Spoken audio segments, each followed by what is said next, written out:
Shields up, Ironbreakers. Rurikhan here coming at you with another episode of the Third Fleet Podcast. This is episode 47, and today we're going to be tackling I think they're going to be some heavy-duty topics, so I think it's going to be pretty fun. How are you doing, Gaijin Hunters, sir? I'm half awake, but I'm really happy to hear that intro. It's been a while. Shields up. Shields up, Ironbreaker. I've been using it again. A lot of people have requested that I keep using. I'm like, okay, we'll keep using it. I'll use it for everything. It's all good. I like it. It's too iconic, yeah. I like it a lot though. Like, I've actually had people at events that I'll go to with like Nintendo. I mean, events that I used to go to, because nowadays COVID, there's nothing but like PlayStation events or Nintendo events. People tell me, "Oh yeah, Shields up, Ironbreaker." Is like, that's cool. But so if I sound a little half awake in the first half of this, it's literally me waking up. So my apologies. So what have you been up to? I've heard you went to a special place this weekend. You and Yuna, you guys went to have a good time. You actually went to an event.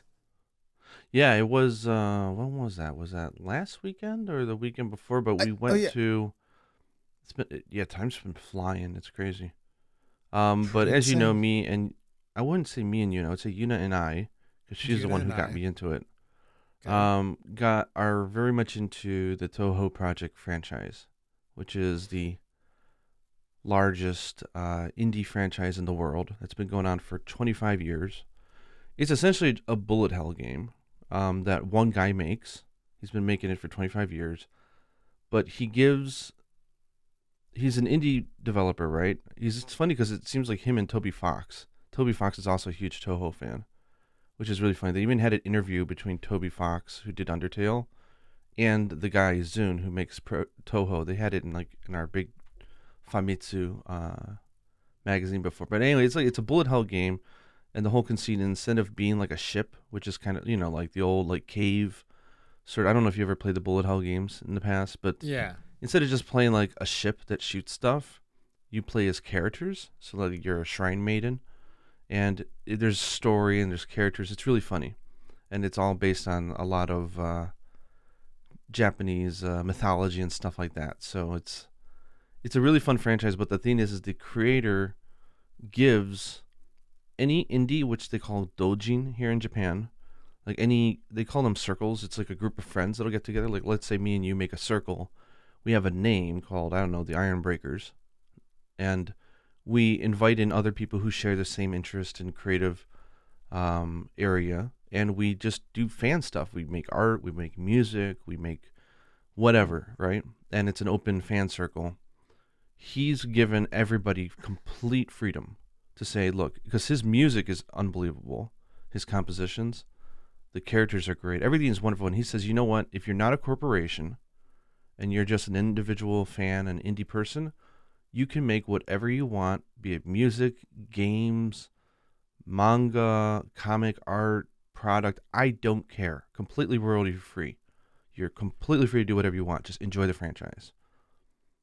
He doesn't do it himself, but that also means that you get that subsect of people who like to draw lewd stuff, and they have their own.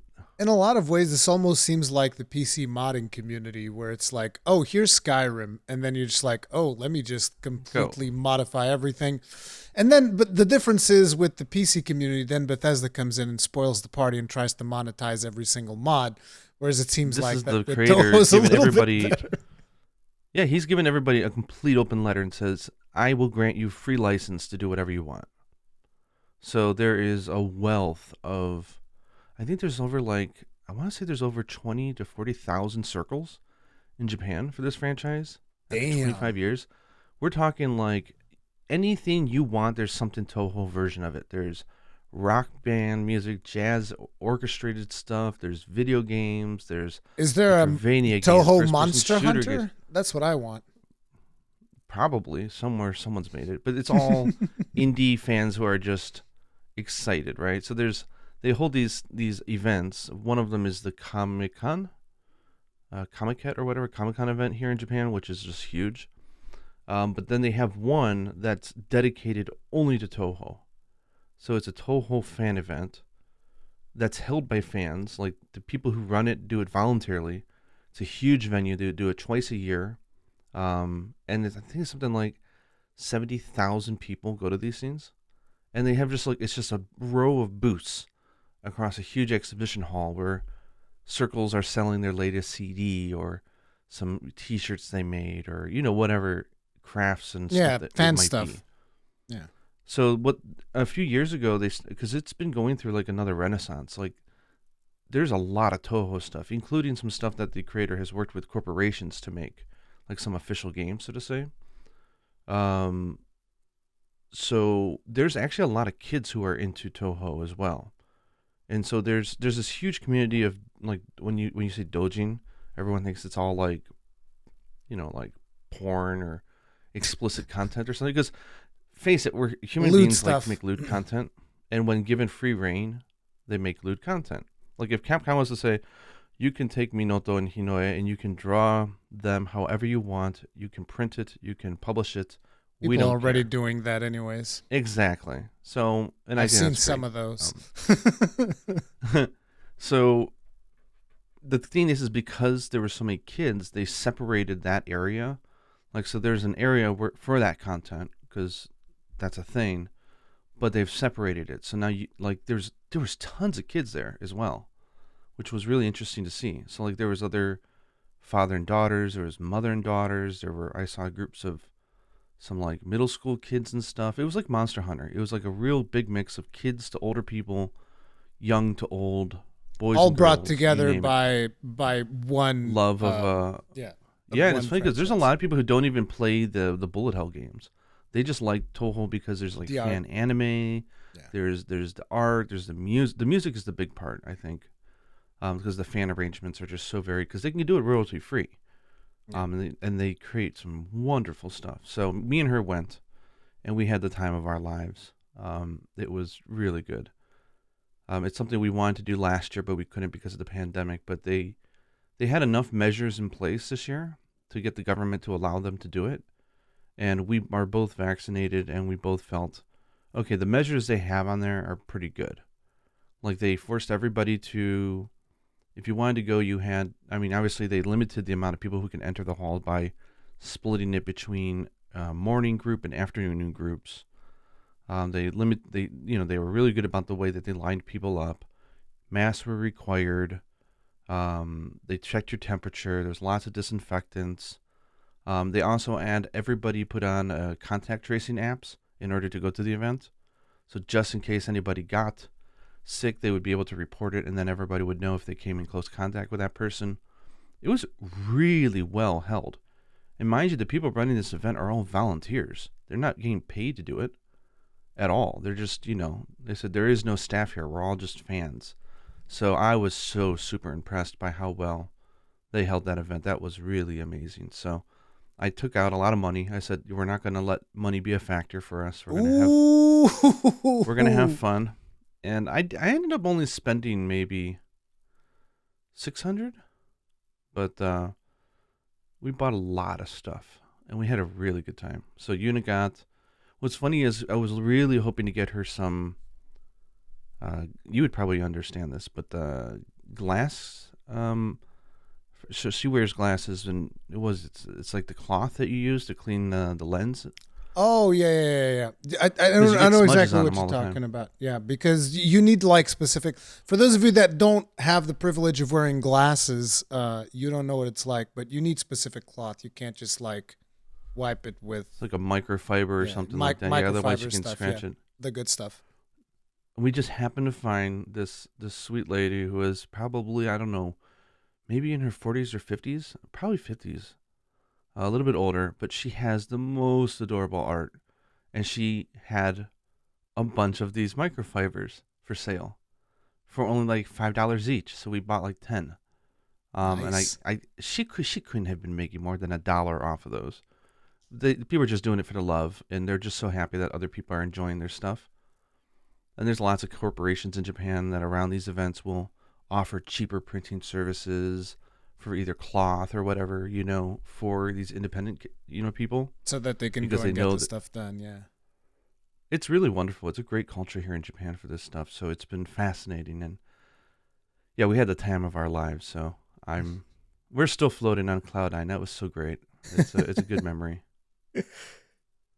It's good stuff. It's good that you got to experience that. I feel like, particularly since the pandemic, I personally haven't gone out to do any events, and yeah, I'm looking forward to eventually stuff starts happening again. I hope that I eventually get to go back to like Gamescom stuff like that. But Yeah. yeah, and in other places in the world, like I've heard that what was it, PAX South or whatever, got canceled like permanently or something like that. That was from St. Louis.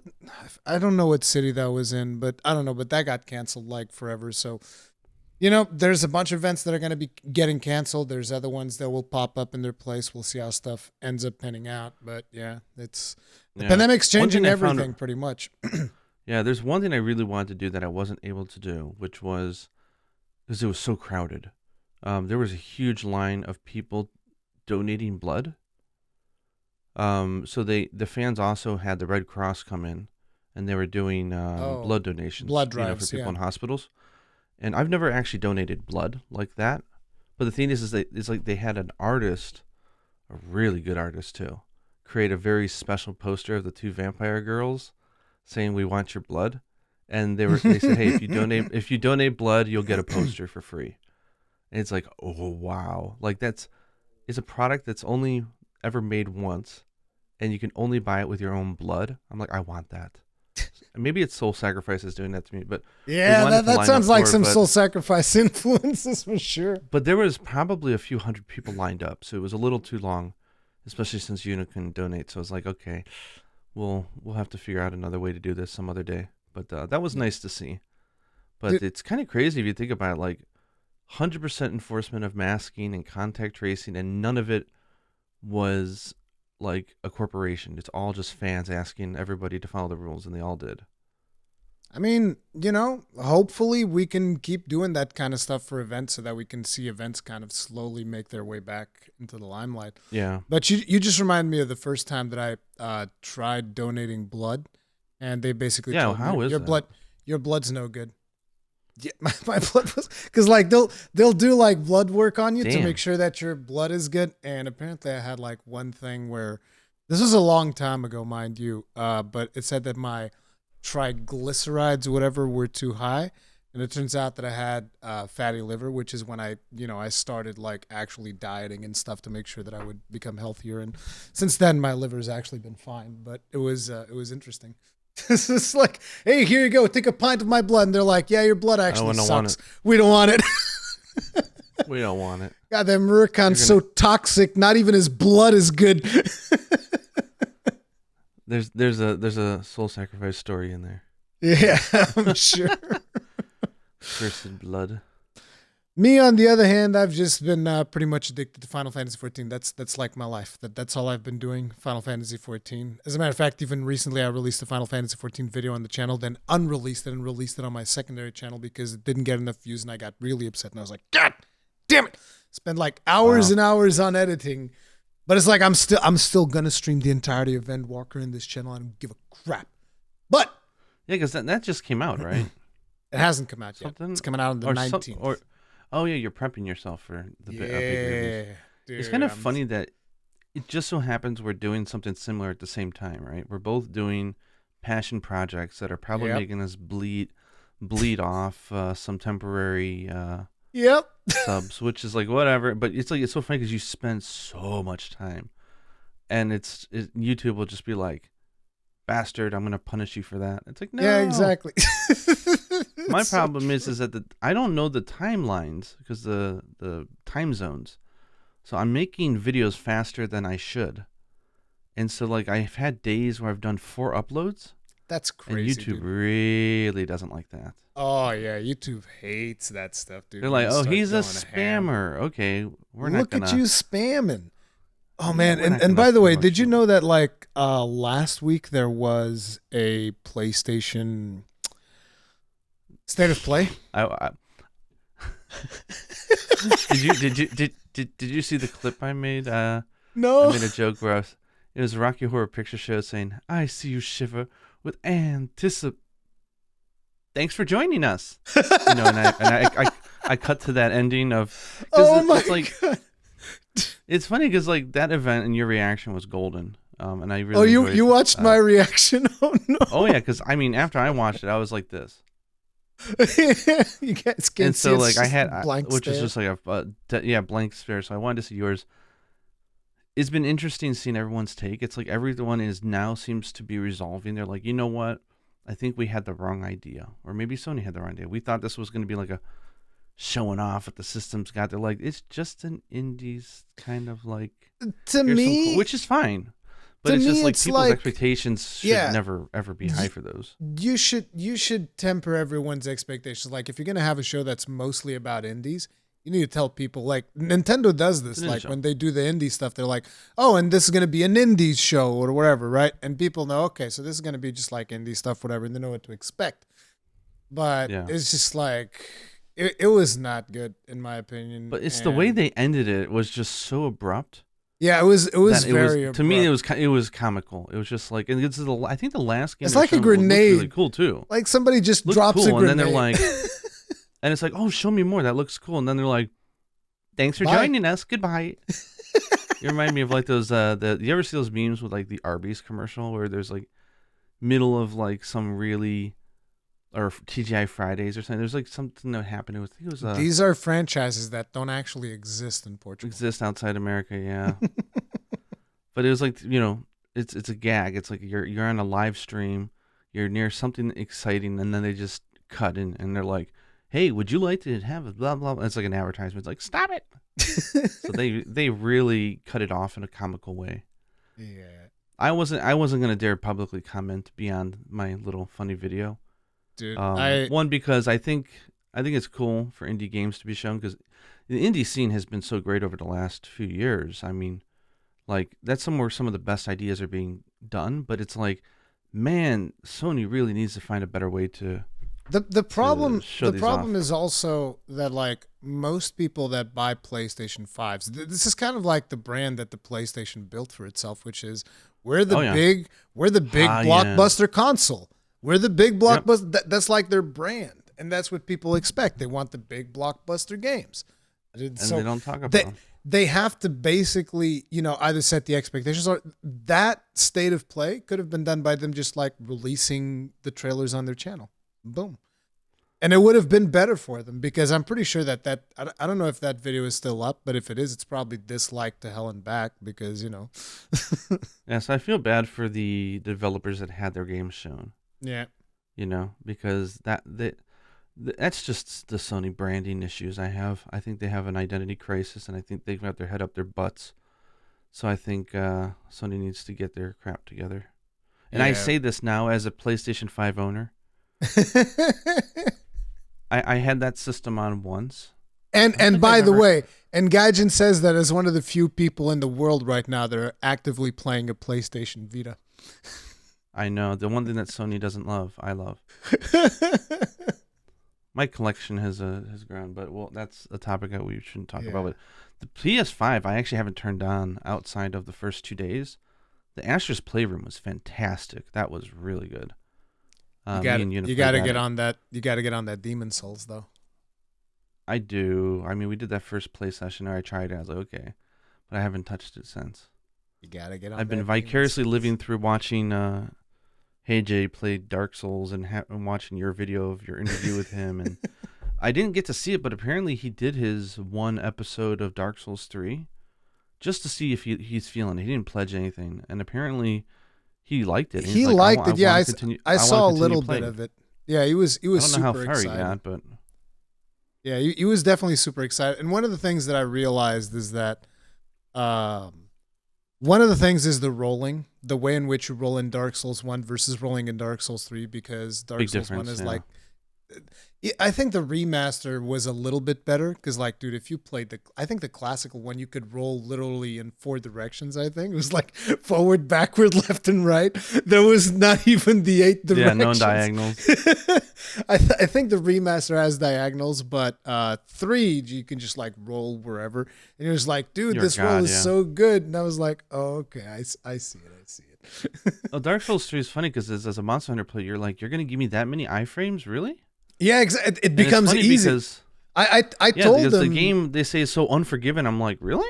Yeah. Like the game gives you iframes. It's like you have evasion plus 2 Dude, the entire time. the funny thing was I joined this stream right before he was doing the, you know, that first monster that has like the sludge on it, the very first one that's on the rooftop. Rooftop. Yeah, like you go through this Oh play, yeah, go yeah, through yeah, yeah, yeah. then there's the There's first like a sludge sub-boss. monster. Yeah. It's like a And so sub boss, but it wrecks house, right? yeah, I was watching that, and right before he got there, I asked his chat, guys, hey, Jay doesn't need those souls that he has on him, does he? He doesn't need those. How was his reaction? Because I remember the first time I ran into that boss, I watched him from afar and I went, "Oh my god!" And I got slaughtered. It wasn't as visceral as I expected, but yeah, you got freaking slammed by it. That's but the one thing where is, afterwards you go down the ladder and then there's the.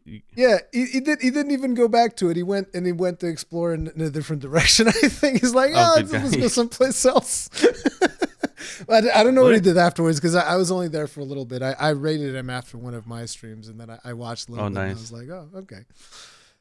But yeah, that's been interesting. But I want to get us on to get to start on one of our topics because people at some point are going to be like, guys, going to talk about Monster Hunter? What the hell? Actually, can I throw in one side thing and derail those really quick? Just since we're on the topic of Hey Jay, and we really enjoy watching his journey through games. Did you see his latest Monster Hunter pledge? He's going back to 3 Ultimate. 3 Ultimate, yeah. He's going to go 3rd Fleet. Yeah. He's going to play. He pledged to play through it on the Wii U, and it's great because the community he's built, they're all like, he called them, and there's a lot of people like rebuying it or installing it because he's going to need help through multiplayer because it doesn't scale. So he's going to have a community to help him with those things, but it's exciting. I can't wait to see what he thinks of the 3rd gen. Certain things aged really well. Some things like the UI not so much, but the game is still golden. So I'm excited to watch that. Very much so. I'm curious to see what he thinks about it as well. Yeah, especially Chacha and Kayamba because he's like, "There's no dude." They're like, "What the hell?" The best. I'm like, they're the best. You've got it's like that simple. 2 funniest little kids. It's so great.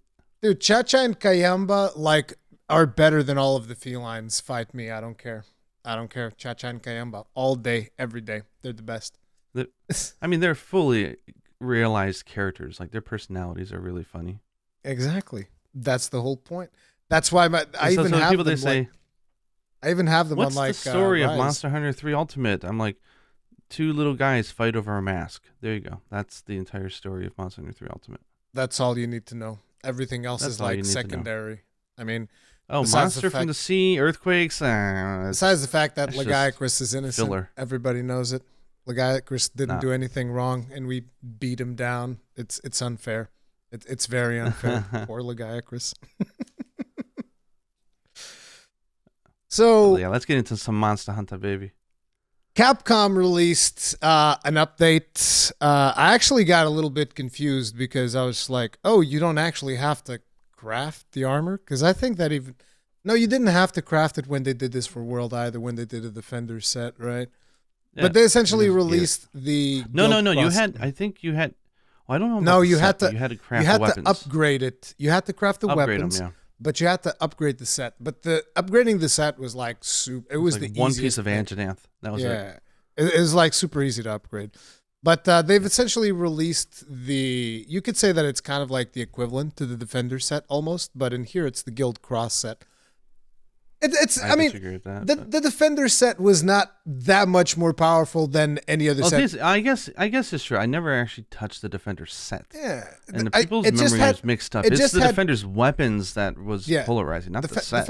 Defender's weapons was powerful, but it's like even the Defender's set to an extent, it has a little bit more armor than the other set. It had like vitality and stuff like that, even though vitality doesn't really work in Rise because Rise has its own like thing that it's going for, but like this one also has more defense. It was actually shown in the Capcom in the Capcom trailer. You even see, I'm pretty sure that it was Jono who did the video, and you can see him getting hit without the set and with the set, and it was actually really good to showcase the stuff that you would get with the set. I thought it Well, was a these really good video. people did not realize that it was being compared against the Kimura armor.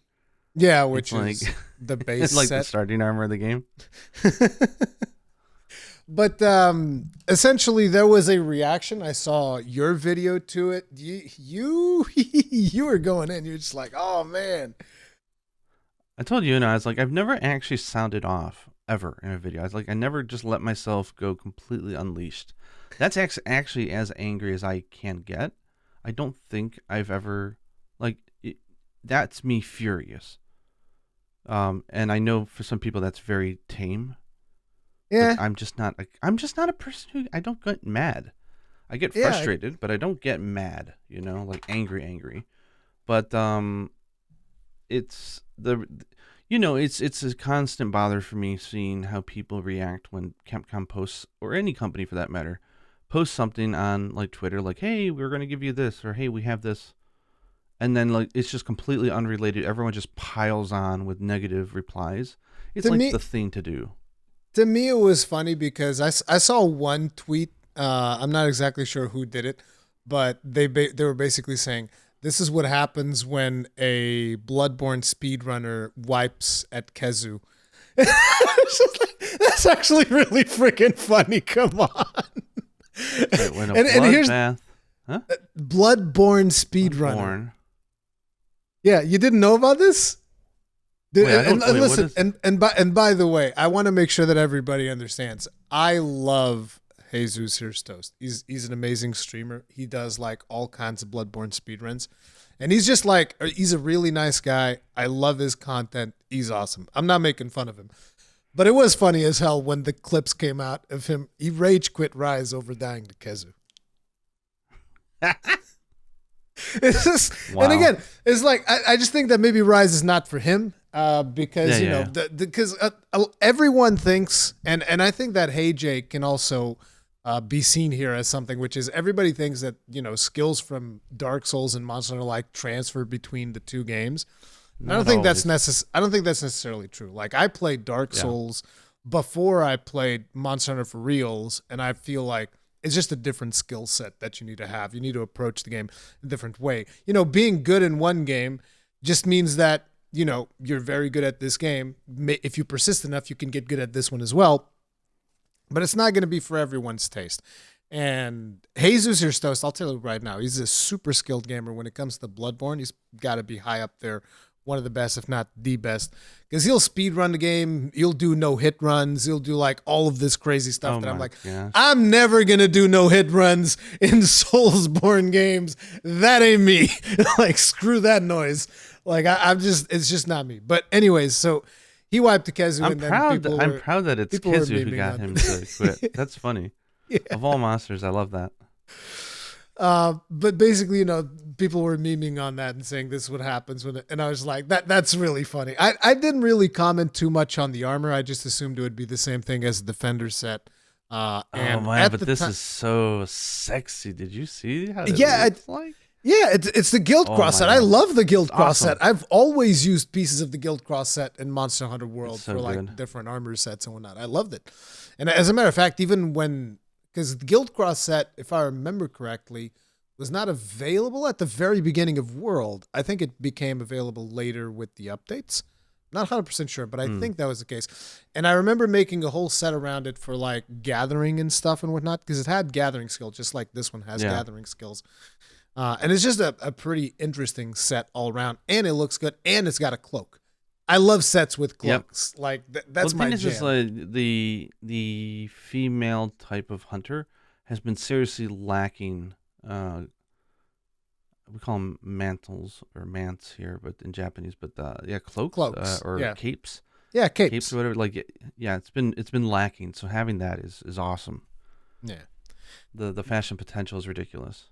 But it's like, in my opinion, I've always been someone that I'm like, listen, if you're playing a Monster Hunter game for the first time, let's say Monster Hunter World specifically, I would always tell people, I don't think you should play with Defender weapons or even with the Defender set, because I just think it's much more fun for you to make like your own mixed set as you progress through the game. Now, I used the Defender set and the Defender weapons to boost through World on PC to get to Iceborne because Yeah. I've done this content. I've done all this. So it's like, I don't care. I just want to get to Iceborne and do the high level stuff on PC and hunt with other people. But, I would say that it is a lesser experience personally. But it's like, hey, if somebody chooses to do it, that's your choice. You do whatever the hell you want. I just talk to people and I try to advise them in a way where I feel like, here's how I think you'll enjoy this game more. Whether or not you take that advice, that's completely up to you because it's your game, it's your money. You do whatever the hell you want. If you want to like burn through the game super fast, go do it. Go ham. Don't care. Yeah. It's weird because one, outside of giving you good defense so that you don't die, which if you know how to play Monster Hunter, you're not dying in low rank in Monster. I mean, they made the village really easy. Like especially like in you Rise. can Rise is mega easy. yeah, and like the leather set that you can just flat out buy or craft is basically the same thing as the Defender, just doesn't have the defense. It's like it's like a pre-upgraded, slightly midway upgraded leather set. It's not even that good, but the thing is like, and it looks really good. The way I look at it is same as you. I think it's like it's a PvE game. Who cares how people play it? More options, the better. For World Iceborne, we actually used the Defender stuff to get through high rank. And I told you, and I was like, look, we'll be cutting our gameplay shorter because we won't have the grind, going through. There won't be any motivational factor to create armor and weapons in low rank or high rank. That will only start once we get to master rank. Is that okay, cutting that short? But we're at a point where, like, she's like, I want to play the game. I want to get to G rank, and because if I know that there's better stuff out there, I don't want to get too caught up. Because knowing just how much content there is on the back end is kind of like, I don't want to spend all this time grinding out for a low rank set that I'm going to stop using 20 minutes later, which is a fair enough, thing. So when the game first came out, we were more than okay of taking our time to really just bathe in it, and really soak it in. But, she's looking at this Iceborne, so she's like, I want to fight that. Oh, Velkana, sorry, that's the Japanese name, Velkana. In case you didn't know, Ivelkana, there's an E at the top. It's interesting. Oh, Ivelkana. Ivelkana, yeah. Okay. So she really wanted to face it. I'm like, well, if we're going to get ourselves stuck in for a few hundred hours, having fun, crafting stuff, only to throw it away and jump into master rank, she generally doesn't like grinding. I know that's the type of player she is. She'll grind when she's at the end game, when she knows that it really matters. Like, this is something I can hang on the wall and I can use. But if she knows that it's just a placeholder until she gets further in the game, she does not like to grind. So she's like, let's use the Defender weapons. Let's blow through World. But how did she get a very circle. How did she tackle Rise with that mentality? Because I mean, if you go in with that mentality, then you're not really going to, oh, I want to make this armor set because this is going to be better, even if you know that it's only going to be for a little bit. So what was interesting is by using the Defender weapon, she was able to soak in and learn the mechanics of the game, where I don't think, for her type of disposition, I don't think she would have gotten into the game as much as she has if there wasn't the Defender weapons, because it was overwhelming at the start. And one, she didn't want to take my advice on anything. She didn't even want to learn how to play. She wanted to learn on her own, but it's like she was getting killed and lost in the ancient forest, and it's just like, if you can just give her more defense so that she can actually figure out what she's doing right and wrong, or whatever. But it's like, what I was asking though is like, okay, so but taking that into account, how did she handle Rise? So Rise, like when you went to Rise, there are ways in which you can go like, okay, I'll just use, I don't know, leather set throughout most of low rank. You can use you can do that. You can use Kimura armor and finish low rank, right? So how did she do it in Rise? So it's interesting because for Rise, we wanted to eat it up. That and the difficulty was much lower. So for Rise, we took our sweet time. We did fashion hunting. We made low rank sets whenever we wanted to. But then I think once we started getting towards the early part of high rank, she just like, can we just get through the middle, the slow and mid tier monsters? She's like, I'm not making a new set. She's like, I want to get that end rank, high rank sets. I want Mizutsune. I want She's the a good meta stuff. gamer. I know, right? So she stopped making sets around the end of low rank. Low rank we ate up and we Yeah. had lots of fun because it really doesn't matter. You can just enjoy whatever you want. Yeah, you can just But she was make starting full to sets and whatnot. It's whatever. Yeah, but I mean, like most of us, it's like I'm just gonna blow through, like not blow through, but I'm gonna power through with whatever I have on Yeah. in high rank, and because she hates just farming for stuff like armor, like ores. She hates it. I And would Zenny, be. she I she'll- actually took any excuse that I would get to farm something, and I would farm. I'm like, oh, Yeah, there's a piece. There's me a too. piece with artillery. Well, I'm gonna farm everything and get that Uh-huh. piece. So I think once we got to high rank, then we really started taking our time and making everything just for fun. But Rise is made in a way where there's not even a need for a Defender series Yeah. because the game is just inherently not that hard. And that was an intentional game design thing. But it's just like, I have a deep appreciation for having the Defender. I think is different because it's the amount of content for going. Okay, if you're saying I want to get to G rank, right? I want to get into a whole expansion. So I want to get through both low rank and high rank, online and offline, without too much trouble, without having to stop to grind a full set. And I don't want 40-minute hunts because I'm refusing to upgrade my weapon like I should. Yes, are you getting less of the experience? Sure. Is it actually going to help motivate you so you can get to the really good stuff at the end? Heck yeah, depending on who I you don't are. know. I think it depends on the person. For her, that's the thing. Yeah, Because that's depending on the person. That's why it's I'll an tell you option. right now. I have a friend of mine who started Monster Hunter with World, and he already knew that Rise was coming out and that he wanted to play Rise. And when he started with World, I told him, listen, you shouldn't use this Defender weapon stuff because your experience is not going to be as fun if you do that. And he did not take my advice. And I'm like, okay, man, you do you. You do whatever you want. And so he got the Defender weapons and he just like plowed through a bunch of monsters and then he stopped playing. And he had like Monster Hunter World Iceborne. He never even made it to, I don't even know if he even made it to high rank. I'm not sure if he even made it to high rank. I think the game could do better at warning people. Yeah. I think when you equip it, the game should have a pop-up that says, "Dear Listen. player, please understand this. The point of this game is really to enjoy the grind and the upgrade as you go through stuff. Yeah. This is specifically made to bypass that. So you will not be experiencing the core loop. But if that's what you want and you want to get to the later parts of the game without worrying about this one aspect, then go for it. I think the game could do better at warning people about that. But the thing is, like, we knew that going in. So us having that for Yuna, that's what got her hooked. And I agree. It depends on the person, but there's people who say, just having that option means that everyone will take it. And so it's an evil option that should never exist. And there's some truth to the fact that if there's an easier way out, many people will take it. I will admit there is some truth behind that. You and me talked about this. I think it was on the second podcast we ever did where we talked about like souls and whatnot. And I asked you if there was an easy mode. I don't remember which game it was.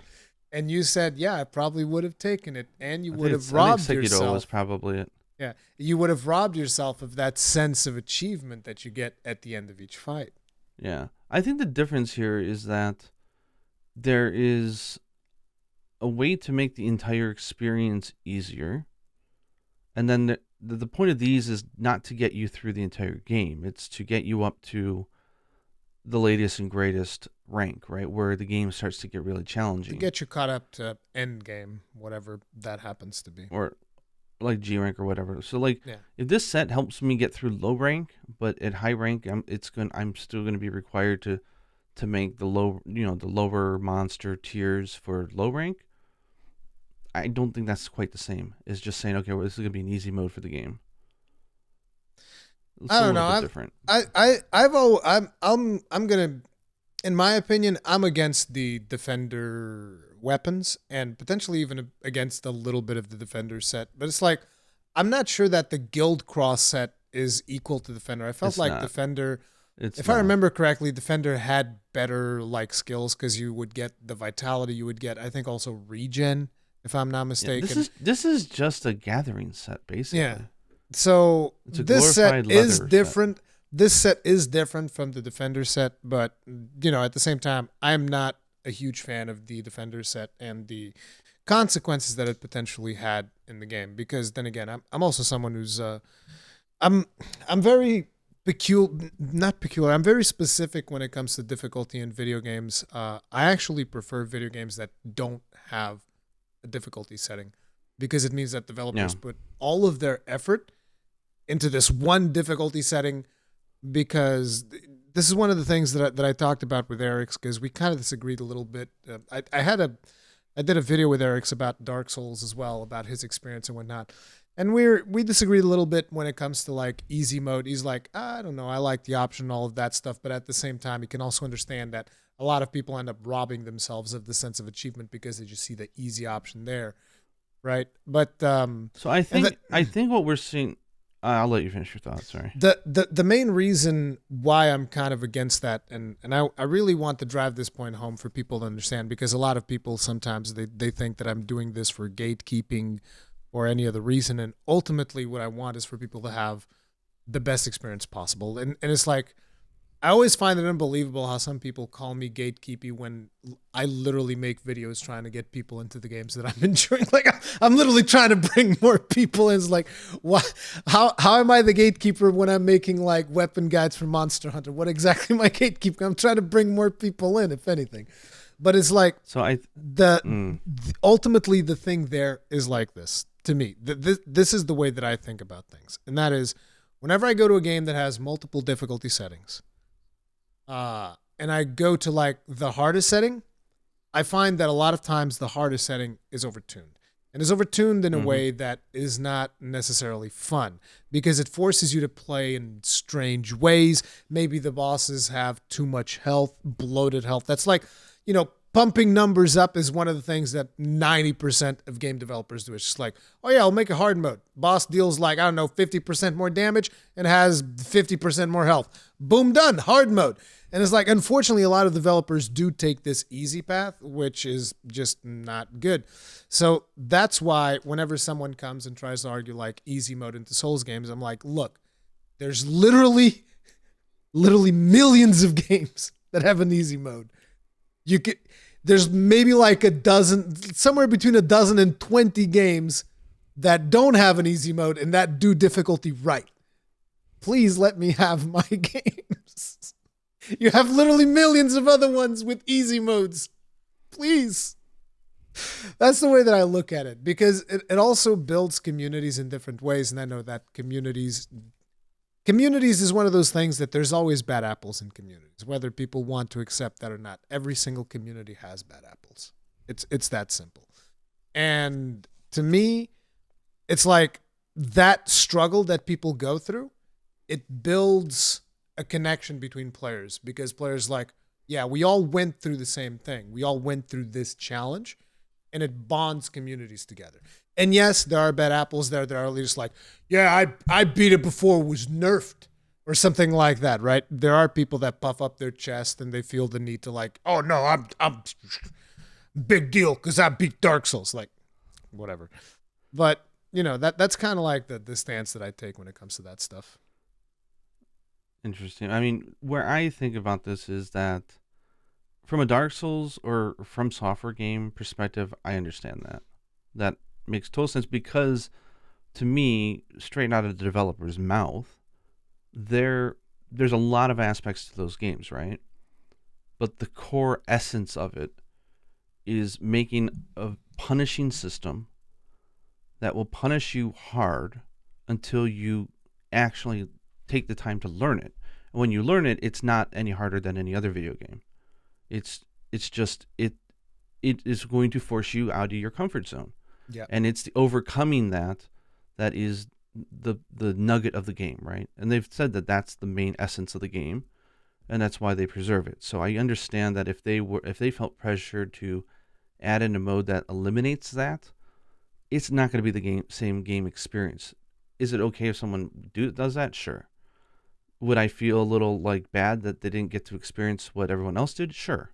Absolutely. So with that in mind, though, I think we have to be realistic here and look at Monster Hunter, especially Monster Hunter Rise, or Monster in general, in recent years, and say, what is the core experience of Monster Hunter? Is it going around with a freaking pickaxe and gathering ore? Is that really the core experience that we need to preserve? And I would say no. And I would say that Capcom has made it abundantly clear in recent titles that they consider that one part of the gameplay, but that is not the core. I mean, for God's sake, you don't even need to have a pickaxe anymore. You can gather it all in one shot. They show you where it is. So the whole idea of finding those little ores on the maps, like that used to be a cool part of the gameplay. They're streamlining all that. They're saying, look, it's a cool aspect. It's fun to go out, look for stuff, gather materials, and make it. It's satisfying. But is that the core of our gameplay? No, especially for Rise. The core is enjoy exhilarating combat with these monsters. Try very hard to break their parts, make gear out of their stuff, have fun. It's the loop, right? And I think that when we're talking about this subject, an easy mode in Dark Souls is not even close to the same thing. It's not comparing apples to apples, because that's talking about the core experience that the developer wants you to have, and the community, grows and bonds over. But I've never bonded with another player about spending 20 minutes versus 2 hours trying to get a Macalite ore. Like, that didn't build me as a hunter. Yes, there is some nostalgic stories I can share, but the thing is that those more are prevalent in the older games, because Capcom has been actively making that less of a thing. It's very obvious that that's what they don't identify that as the core gameplay, right? And so, like, this set, or a gathering set, right, it makes it so instead of having to do 10 runs through just gathering stuff, you may need to only do 2. It doesn't just give you the items and say, okay, here, have 1,000 ores. No, it just says, okay, when you gather an ore, instead of getting 3, you're going to get 5. And it's like, yeah. I have no problem with that. I don't think that's the same thing, because, again, it gives you a little bit more defense. So, like, it's not as, like, low rank is not as punishing, but it's also just talking about low rank. It's not going through it's not giving you 500 defense and saying, okay, for the entirety of this game, you don't have to worry about dying. You don't have to worry about potions. You just have fun. That would actually start to encroach on what I think the core experience is, which is the boxing match between you and the monster. So that doesn't necessarily exist that much in low rank, in my opinion. I don't think it ever has. And I think there's so many hurdles to getting into Monster Hunter and understanding the mechanics that they're still going to have you gathering stuff. You're still going to be making stuff. You're still going to be upgrading stuff. You're just not going to get punished as you're trying to learn the most basic of basics. And they're not going to strip that gameplay either. They're just giving you a slightly more efficient gathering set. And it's going to let you get, hit by Izuchi a few more times. I think, and this is the developer making it, right? So this is obviously their intent. I don't see them as the same thing. Yeah, I don't know if that makes sense. It's like one of the things I feel is that a big portion of the community probably thought that this was going to be just like the Defender set, and that's kind of like probably where a lot of the stuff that came. I didn't even see that many reactions. I just figured there's got to be a lot of them if you made a video about it, because like I saw like 1 or 2 tweets and I was like, oh, whatever.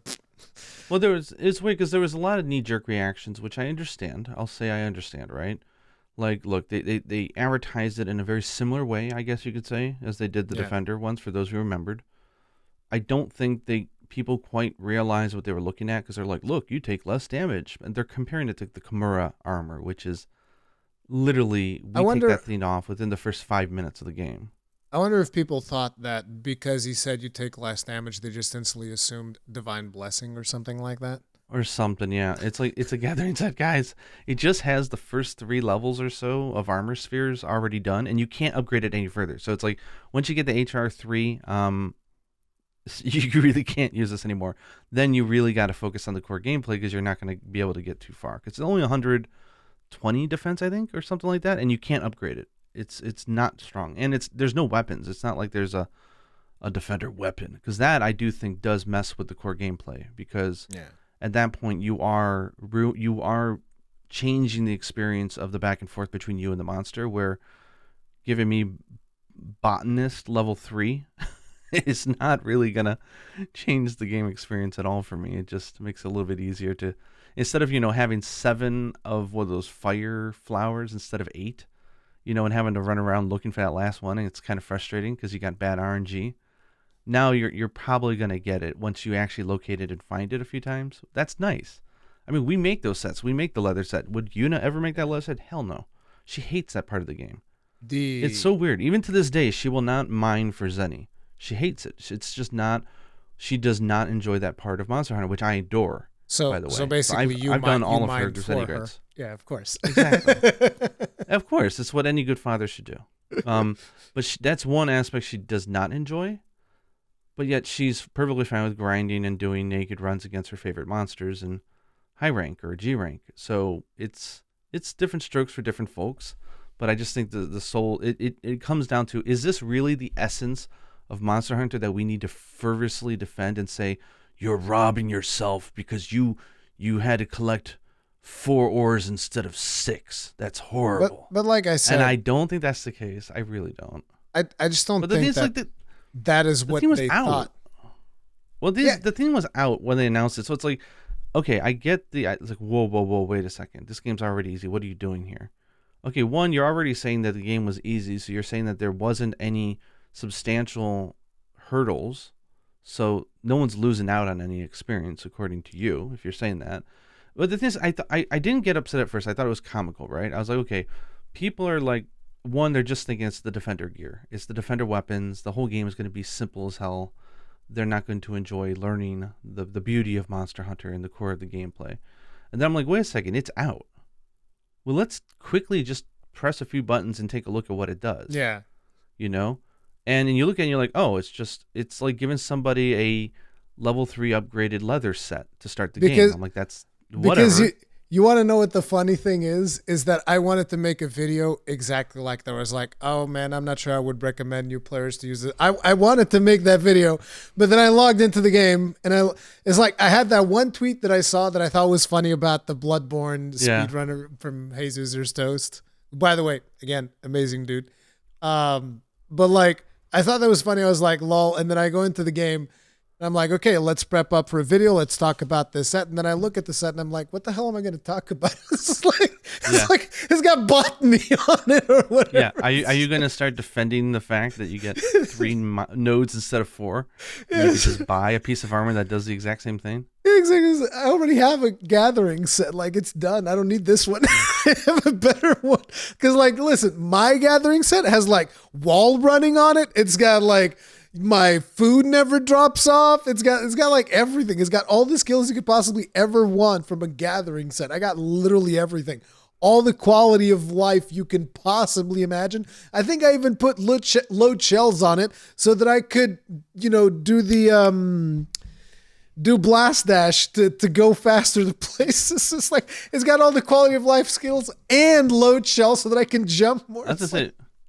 I'd say what's funny is the gathering set also has no slots or anything. It's literally just the early gathering that makes it a little bit more efficient, and it gives you more defense, which is interesting because it's not giving you any more attack power at all.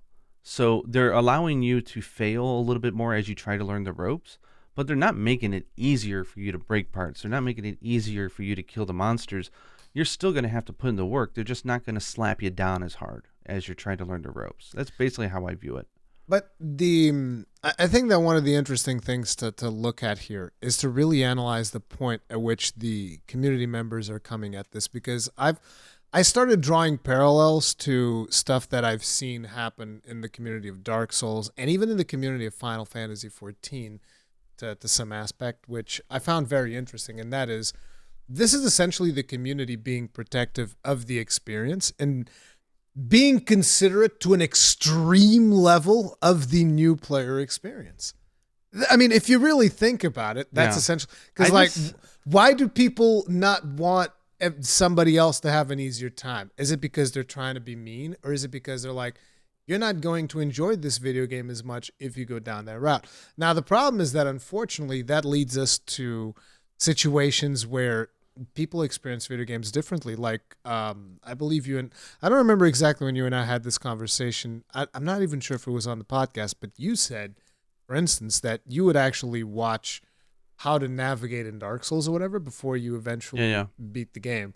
Which Yeah, I would never play through those games if I didn't do that. Like that's just yeah. me. Like I See, to me, I would never do that because I am one of the people that I think that your very first playthrough of Souls is a magical thing because you don't know what's around the corner. You don't know what's happening. And after you've done it once, you know exactly what's around the corner. And I find it interesting because, especially with the conversation that I had with Hey Jay, which, this is the reason why I had that conversation because a lot of people even assumed on Twitter that I was going to be elitist and basically just like slap AJ. People thought I was going to do that. And I'm just like, you guys really don't know me if you think that's what I'm going to do. I'm not going to bring someone in to my channel and then harass the crap out of them and then post the video online so that everybody can go harass them as well. That's not me. Like whenever I try to have a conversation with somebody, it's like, I want to understand their viewpoint. And one of the things that I told AJ even, and I think I explained it in the video as well, is like, listen, I just want to understand why it didn't click for you because I want the game to click to as many people as possible. I want to understand what is it that didn't work for you. And it was interesting when I was talking to AJ because he was telling me that he actually, after talking with me, he was telling me that he was more interested in playing the game after we had our conversation because to him, now that he knew where everything was, he thought he was going to have more fun that way. Whereas to me, it's the exact opposite. The game's way more fun when I have no idea where anything is. It's still fun afterwards. I just think it's two different experiences. And it's like your very first playthrough is magical because you never know what's around the corner. And that's what's so special. And it's like Soulsborns in general are games that don't necessarily cheese you. Like usually Dark Souls 2 had a couple of cheesy moments. It had a couple of cheesy deaths for sure. But usually in a Souls game, it's like you die and you're like, okay, I died because I didn't pay attention to this thing or that thing or the other thing.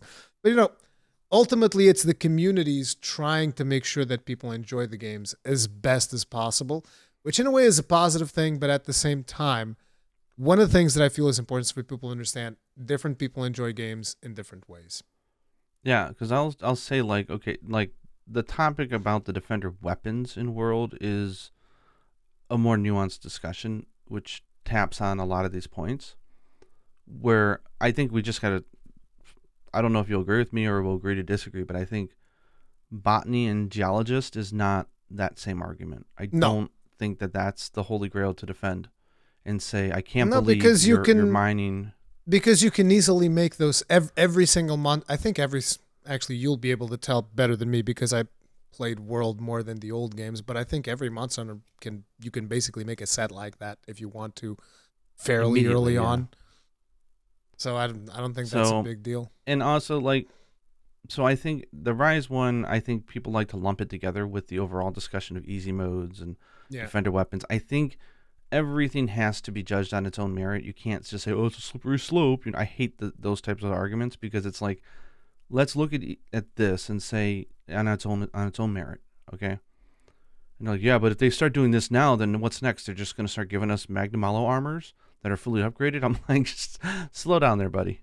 I don't think they're going to go that far. At least I would have hoped. No. But it's like I come so like if we, I guess we'll leave. I want to leave a little bit out of the space of the Guild Cross armor here, because that's where I started. Right, I thought it was kind of funny. I was like, people are getting all heated up over a gathering set as if that's some holy thing that they had to go through, and now people are being robbed of that. And I'm like, this ain't it, guys. Like, pick your hills to fight. Like, if there's certain things that you feel violate the core of the game's fun, sort of like Dark Souls or Soulsborne easy mode discussions, that's a very... I'll die on that hill. That's a good topic to talk about, right? And then, of course, that opens the door to more wider topics like the difference between an easier mode for difficulty and then accessibility. I think those are very different conversations, and they unfortunately get meshed together a lot as well. But it's like, so the Rise stuff was funny, right? But then I just started thinking about it at a more like fundamental level. I'm like, okay, well, let's say this was a defender item as someone who used it. I'm like, I'm biased here, of course. This is all subjective. But I'm like you said, different strokes for different folks.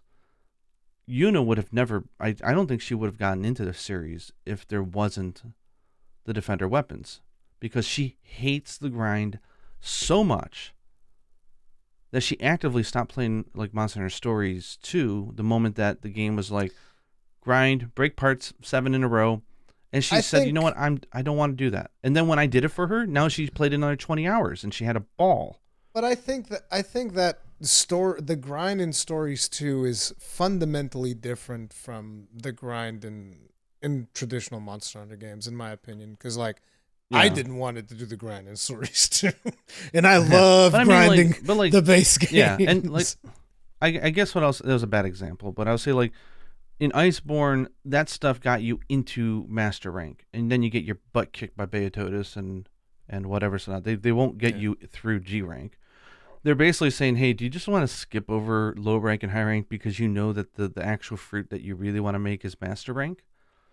But we're not just going to like give you an option to say, okay, would you like to start the game at Master Rank? Because if you haven't played the game, you haven't even touched the mechanics, you're going to be so lost that you're not going to have a good time. So they're like, okay, we'll let you go through low rank and high rank with easy mode on so that you don't ever have to worry about upgrading your armor. You never have to worry about 40-minute hunts because you didn't upgrade your weapon. We're going to strip all that away just so you can get your feet in the water. It's like, the people who take their time before they jump into a swimming pool. It's like, I'm just going to get used to the water, and then ease myself in. But then they give you like the full on, like, here you go. And I think that for a new player, there's actually a different problem there because you see where you did that with Yuna, but then when you guys got the Master Rank, you were there to guide her. And if you think about it, you're essentially one of the OG creators that guided thousands upon thousands of other hunters. You laid the path for a lot of people. So what I'm trying to get at is that you're very good at explaining the mechanics of the game. And so Yuna had you to guide them. But now imagine a new player that goes in there. He's got his defender set, his defender armor, beats the whole game with that set. And then he hits, and he's a hard wall. He just hits a hard. He goes face first into like I don't even think Beatotus is going to be what stops him because Blast will still beat the crap out of Beatotus. But he's going to hit that Bambaru. Bambaro is going to knock him over. The question is there a chance that not learning the mechanics of upgrading your crap is going to then make them hit the wall so hard that they're like, you know what, screw this game. Yeah. Yes. And I think that's where the game could do better at messaging. And I think it would be nice if like those weapons had a thing where there's a midway point where they make you upgrade it once. Yeah. And they say, hey, we're letting you blow through this, but this is a really important aspect of the game. Like if you choose to use that weapon, you get special tutorial messages or pop-ups that say, hey, it sort of like guides you through it better, right? There's a lot of work. There should be more stuff there than just like, here's a super powerful weapon that's going to get you to G rank, and then you get there and you're like, wait, this is different now. What's going on? Yeah. So it's hard to quantify it, right? Because I think we agree that the messaging behind the intent and also just the training wheels, so to say, is not ideal. They just don't do a good job either way, with or without these things. But I think, you can't quantify like how many players are going to get over that initial hump and love the series like Yuna did because of those weapons, and how many people are like your friend are just going to like let it. They're just going to skim over it like they're skimming through a book, and then when they get to like a weird word, they're just like, screw this book, I can't read it. By the way, that's it. That same friend loved Rise. So it's like we played through Rise, had a blast together, amazing. But I'm like happy to hear that. World, he dropped off it like mega fast. He's like, yeah, whatever. So, but I think on a conceptual level, though, I maybe you can help shed some more light on it because again, I think at a conceptual level, I understand.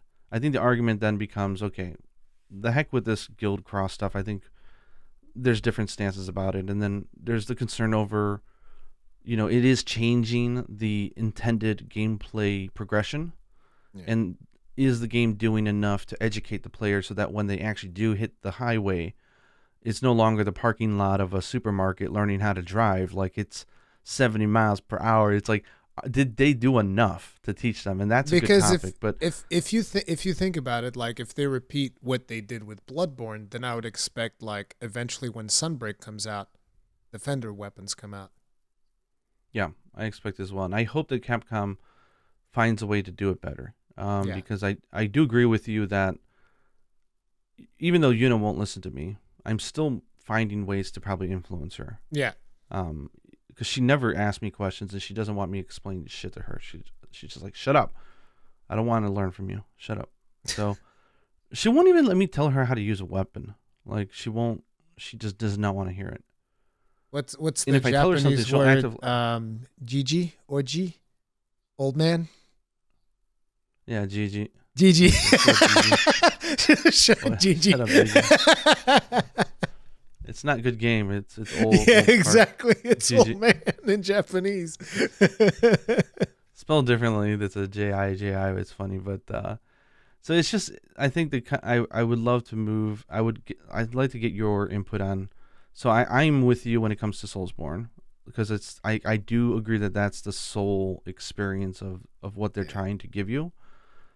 And I kind of feel like you might agree with me that Gathering is not the core of Monster Hunter. No. For the Rise topic at least, but For the Rise topic and for any of them, I actually saw some of the Gathering things as kind of like stuff that was holding me back in previous Monster Hunters because I remember being with my friend and I'm just like, okay, so I need to get I don't know I need to get one of the I don't know exactly which one it was, but like it was one of the mining things. And at the time, I did not have this notion because I was a newcomer to the franchise, so I did not have the notion that Volcano has the best materials, as we all know. Back in the old games, Volcano would always have the best materials.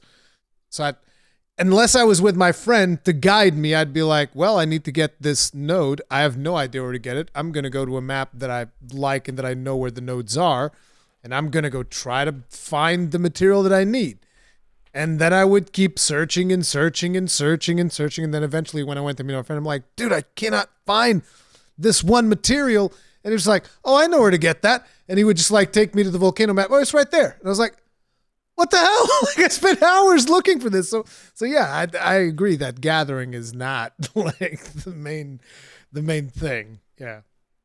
Yeah, but I agree with you. I think when Sunbreak comes, they are going to introduce something that will allow people to Burn sort through. of say blow through the low and high rank because I mean I get it. Like people are seeing these advertisements with these cool new locales, new town, new monsters, and you're like, yeah, you're not going to get there for 60 hours. Yeah.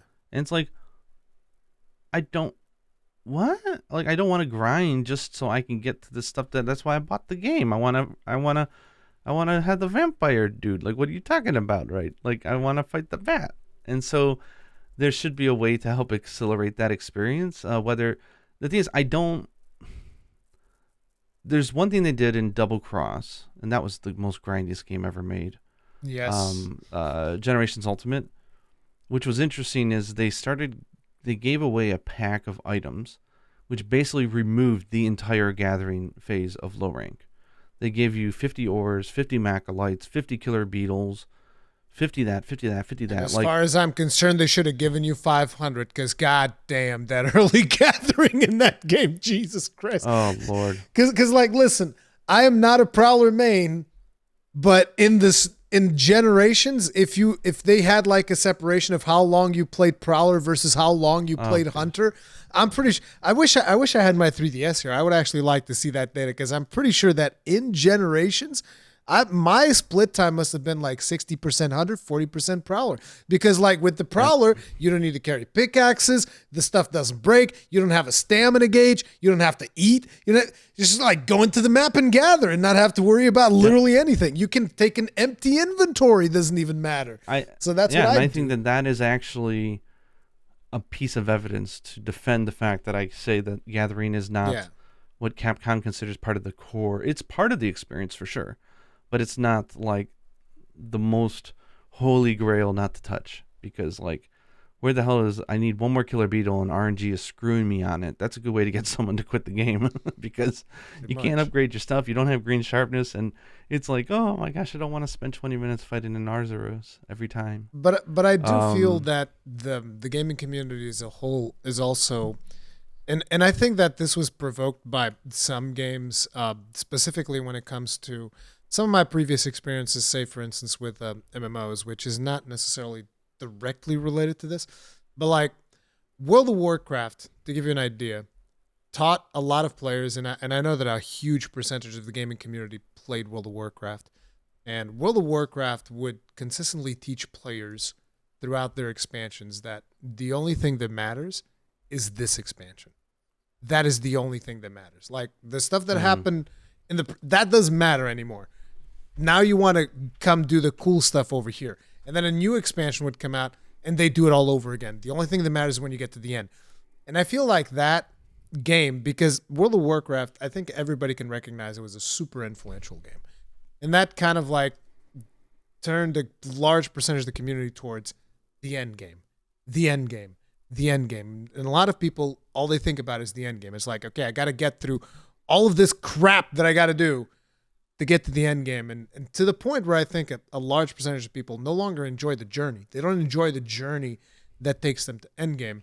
And if you look at something, for instance, like Final Fantasy 14, it's so weird to try and look at it in the same perspective because it's like there's a beautiful game crafted all the way until it gets to that last expansion with a great story, great experiences yeah. that you can have there.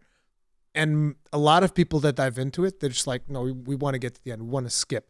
And it's like, and then there's another aspect of it, which is the community is so protective of the whole thing, which is why you see interactions like the one we talked about of people going against the Defender set and whatnot. Yeah. Just drawing a parallel to the Final Fantasy 14 community that they will actively, be against players skipping story. And I myself, I've said, I advise people not to skip. You want to skip, you do whatever you want because they sell you like skips that let you skip right to the last Yeah. Just expansion. know what you're doing. Yeah.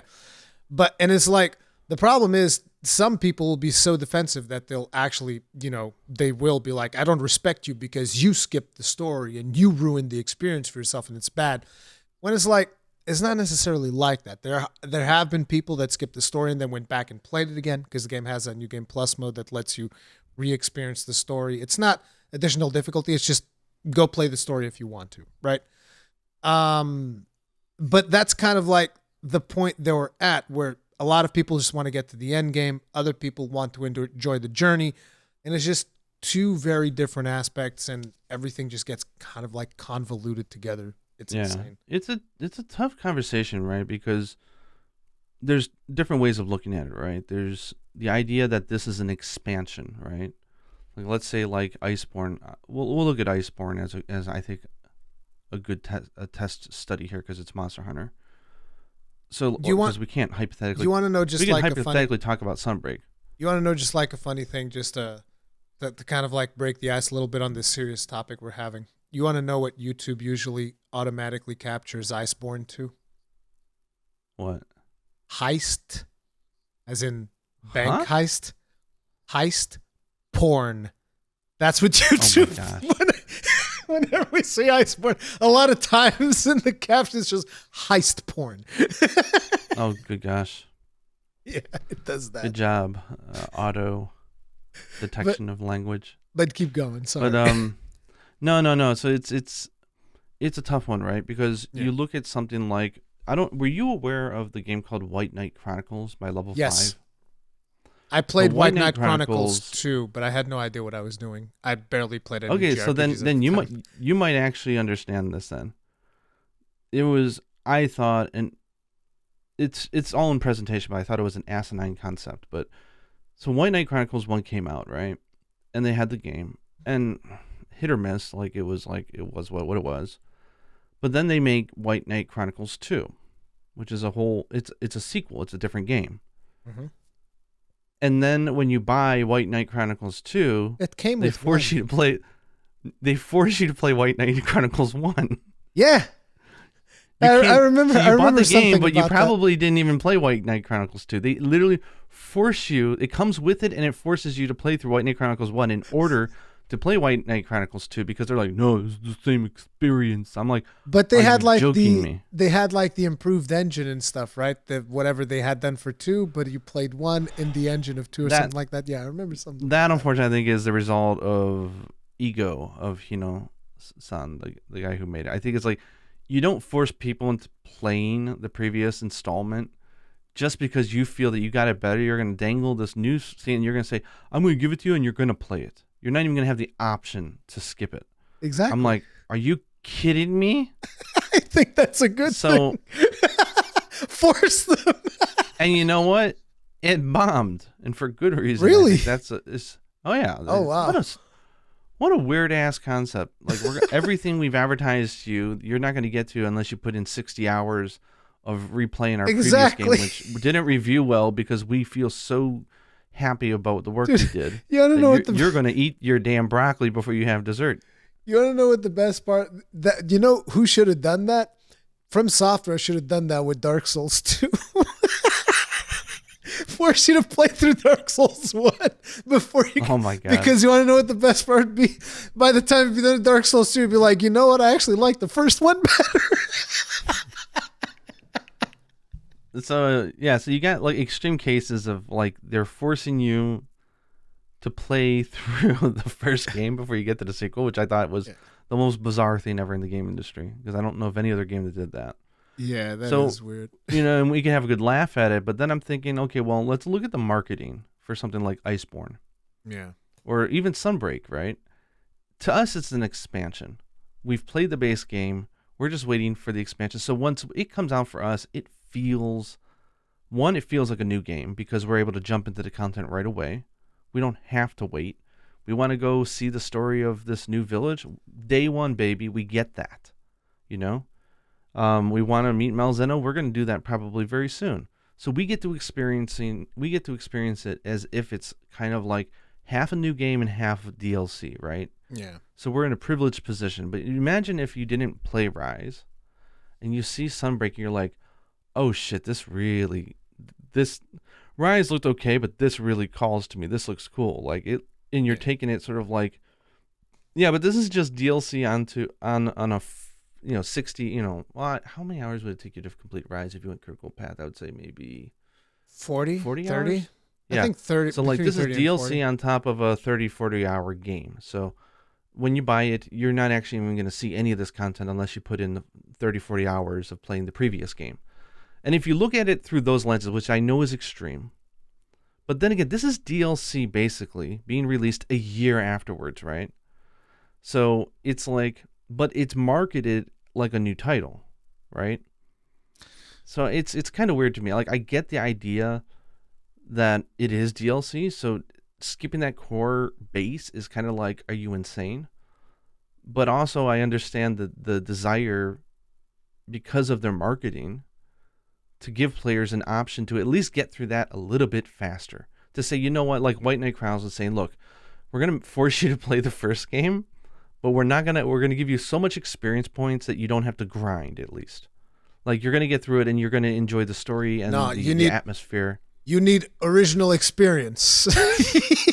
Well, that's what people are yelling about, and they're saying that. And what doesn't, and this is a lead way into a topic I want to talk about is the definition of what gatekeeping is, because it's a word that's thrown around as hardcore as the word objectively, and it's misused. I've probably misused it. One that I see misused a lot is literally. Yeah, that I see. Yeah. I'm literally crying. Really? Do you actually know? Then why did you say literally? When did I see it? Like, I'm literally dying right now, and I'm like, oh my god, call a doctor. Oh my god. Well, every minute we live is one step closer to death, so I suppose that's true. But I mean, oh my god, the philosophical angle! Holy crap! You're right. Too much Soul Sacrifice. We are all dying. You're 100% right. Holy crap! Yeah, we've been dying since the day we were born. This is true. So, but what I find kind of weird is, so you've got people who are very passionately like I want to put that out there. I sounded off in my video and I ranted pretty hardcore, and it sounds like I'm calling people fucking idiots. Sorry for the F word there. It sounds like I'm calling people idiots. The thing is, I know that it's coming from a place of passion, right?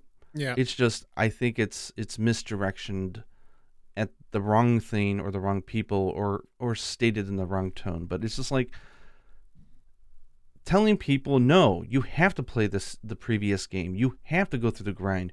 You have to collect all those damn ores. You can't have it be a little bit more easier and accessible so you can get to the new content. Is that not the definition of gatekeeping? Which is like literally gatekeeping the experience. There I say it literally again. It's telling people, no, I went through this. I think it's great. You must too as well. And having that option there, I think is BS, because everyone should have to go through this, whether you're a player who responds to it or not. The very fact of this thing existing is wrong. I mean, if that was the case and people listen to it, my daughter would not be a hunter. So I'm biased as hell here. So it's like, that is gatekeeping in a way, isn't it? You're gatekeeping the original experience, for better or worse, right? It's good intentions. I mean, in the way that you present it here, yes, that is the literal definition of gatekeeping. If you're like, you know, you shouldn't be able to play this unless you play it the same way that I do, then yeah, that is kind of gatekeepy. What I find weird is like when I call out and I say, look, I don't agree with that stance, and I think that it's totally fine to have that option there. I'll agree with you, like the execution leaves some stuff to be desired. And then some people are like, you're such a gatekeeper. Oh, we're not allowed to be upset about this. We're not allowed to tell people this is crap. And it's like, wait, you're telling me that I'm the gatekeeper for calling you out for saying that the developer of the game, the creator themselves, have given you something that they believe obviously is good because they're the ones who made the damn thing. That's crazy. That's extreme. I think that's a very extreme example. That's the same type of people that you would like run into in the street and you'd be like, oh, hi, how are you doing? And they go like, I have a boyfriend? Like that seems like that kind of a person, okay? It's like, that's a French people, case. Though, I hate to say these people, but it's like when I made a video about, hey, let's be a little bit more considerate about capturing or killing, because just so you guys know, because the game doesn't tell you well, there's an actual difference in the rewards you can get, and depending on the host, it might not necessarily be their intention to do this. I want you to be educated to know that there's a difference. And people are like, you are gatekeeping how people play online. Or when I made a video telling people, don't have vulgar statements in your messages if you're playing with random people, because you never know who's on the other side, and they're not going to take it as a joke. And they're like, you're gatekeeping the online. And I'm like, why am I being accused? No, am I a gatekeeper? Or am I a good gatekeeper, bad gatekeeper? Or are they just wrong? I want your opinion. I've been with World in particular, I had this one dude that would join my lobbies. And let's just say I could not actually call him by the name that he had given his character.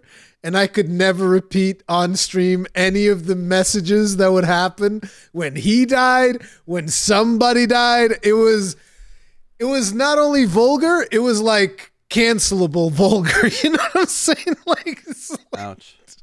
So, and I had this person at my party, and I was like, I mean, I don't even know is there even a way for starters, I didn't want it to kick him because it's not like he had toxic behavior or anything like that, but the messages were terrible. And like the game gives you message sets for a reason. When you're playing with your friends and you're calling each other idiots and having fun and it's kind of a joke, it's different than when you go online and you're playing with some kid who's finally saved up his allowance to get the game and dies, and the first thing he gets is, delete this game, you idiot. It's like, wow, that's so nice of you. You're so welcoming. It's like, it's just another shout out, you snowflake. I'm like, but it's like when it comes to the online thing, it's weird because in certain communities, certain things are acceptable. In other communities, certain things are not acceptable.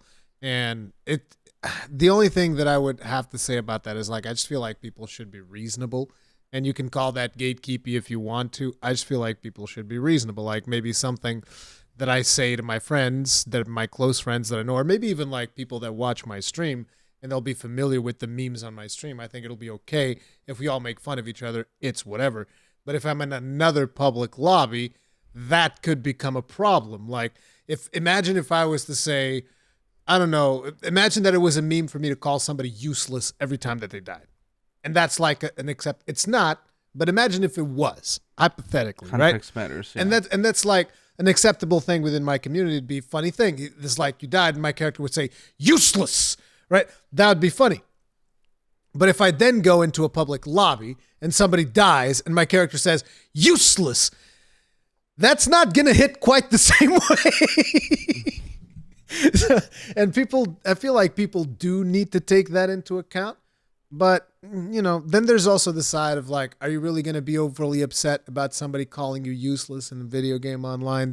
There's multiple angles to the whole situation. And to be honest, I don't know if I have like a straight, like a super well-formed opinion. Because like if it happens to me, for instance, like if I have a bunch of people spouting abuse at me because I carded, I'm not going to give a crap. It's like, but then again, YouTubers, we read comment sections, our skin tends to get a little bit thicker than that. So, I mean, that and also, this is an area where they need to do studies, and people need to be shared those studies in a way that they understand it, because your experience of the world is different than other people's, and context matters. But there's like studies and there's data that's starting to really prevail to show that exposure to negativity, negative comments, be it online or through social networks, it fucks with your mind. It's actually really bad for mental health. Yes. So it's like, I think there's more discussion that needs to be had about that. And if people say, hey, stop being a snowflake, why are you telling us to stop yelling at people is gatekeeping? And it's like, that's not what gatekeep, that's the different thing. That's not what we're talking about here. We're talking about, am I being too mindful? Or then people say, oh, you're telling me I'm not allowed to complain. I'm like, one, I'm not your father. I'm not telling you what to do or what not to do. But if you are going to go on the internet publicly and say, you guys are stupid for doing this because of this, and I think that it's an asinine argument, well, guess what? You just put up on a public forum a take, I guess you can call it, that is open to ridicule. And that's exactly what I'm going to do. And you know what? You don't like it? Defend your position. Tell me why I'm mistaken, It's like, there's a larger conversation to be had when it comes to that, because I also, and I've talked about this often in my streams, one of the conclusions that I've reached is that the internet has removed a lot of people's ability to properly socialize, and a lot of people behave in ways that they would never behave. Never do in physical interaction. Not even necessarily just in physical interaction, but even just like if they were confronted, like just through voice, they would never behave the same way. Some people will still behave like that, but I think that this is one of the reasons why I like having conversations and I like showcasing. So hopefully people can see, hey, look, this is how two human beings can interact and have a conversation without like devolving to the 140 characters that we get on Twitter, which is just like everything is a goddamn war, and that's the thing is, it's not even the 140 characters, because you would know as well. But for younger listeners who might be listening to this podcast, when you go into I want to say the real world, but once you become an office worker, let's say, and you get into an environment where you're doing lots of email correspondence with people, there's a reason why there's the phrase of, can I just call you for 5 minutes to talk about this? And it's much easier and more effective to just talk about something than to email somebody about it. You don't have a limit. You can write an essay if you want. The thing is that you lose. It's just the fact that and there is a skill. There are some people who are really good at written language in which they can lace the nuance in there, and it's a beautiful art that I think I would have loved to learn in school, because I know I don't have it quite as well as I want to have it, because I've seen people who are really good at it. But the thing is, even then, there's some people who are not receptive to that writing, and they take it the wrong way. So I think it's the tone, and I can give you a very specific example where I was working, and it was an online thing that I was doing with people who are actually friends of mine, and I was having a conversation with someone through text, and it was devolving real fast. So the person who was our direct supervisor, who curiously enough a dude who is like 10 years younger than me. Okay, I have massive respect for this person.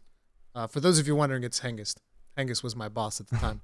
But so he just basically puts the two of us in a call instantly, and he's like, okay, now let's talk about this. And everything changed. Because again, when you're typing behind the keyboard, there's no tone. You can't fully comprehend what's... Or you might actually infer the wrong tone. Exactly. Right? You might infer the wrong tone. You might read something and feel that the other person is being arrogant when in fact that's not the intention, which, you know, unfortunately, for all intents and purposes, people can never figure that out in social media. And, you know, that's why it's important to actually have a conversation. But obviously, you're not going to be able to talk to every stranger that you meet online, which is also why you shouldn't just assume that everyone you interact with has like terrible intentions, but because that kind of also like there's a good point also to be made, which I don't even consider sometimes, which is English is not everyone's first language. So like get there. that was me saying no, it's not in Portuguese. So there might even be some things that, let's say in America, that we would say, okay, this is a classic example of how you write it if you're upset. Yeah. That may not translate to other native English speaking countries. It's culturally different. And two, it may not even make any sense to someone who studied the language academically, right? Or whatever, like as a second language. So like there was an interaction I saw the other day, and I don't even know the names of the people. And it's just, I looked at it and I just shrugged, because it's like, this is the problem of text interaction. Because there's no way to get the tone right, no matter how hard you try. Where someone said something about, I'm really happy about this because, it's like someone saying that, you know, I love Monster Hunter Rise because I feel that the game respects my time. And I feel it more in this game than I have in previous ones, and I really like that. And of course, Twitter... It's Twitter, for some reason, there's this pre-context of saying, I'm going to make a statement, and at the end of it, I want you to assume that I said, do you agree or do you disagree? Can you please let me know in the replies below? That's the implication, right? Which is wrong, but that's what happens, reward right? engagement, and that's why there's the whole thing about, ratioed, you got more comments than likes. People are saying, and then people are like, you know, well, if you didn't want it, if it wasn't a statement and you're not open to arguments or ridicule, then why did you make it? Well, it's like, why do you say anything in life? Because maybe you're just really happy. You want to say it. You want to put it out there, right? And so I think it kind of sucks that social media has become, I want this, anybody who disagrees with me, I can post on here like, oh man, I love what they did with Kezu in this game. The texture on his skin is so cool. And immediately people read that as, do you disagree and why? And then all of a sudden you get a whole like, no, I think it's disgusting, or no, it's not that different.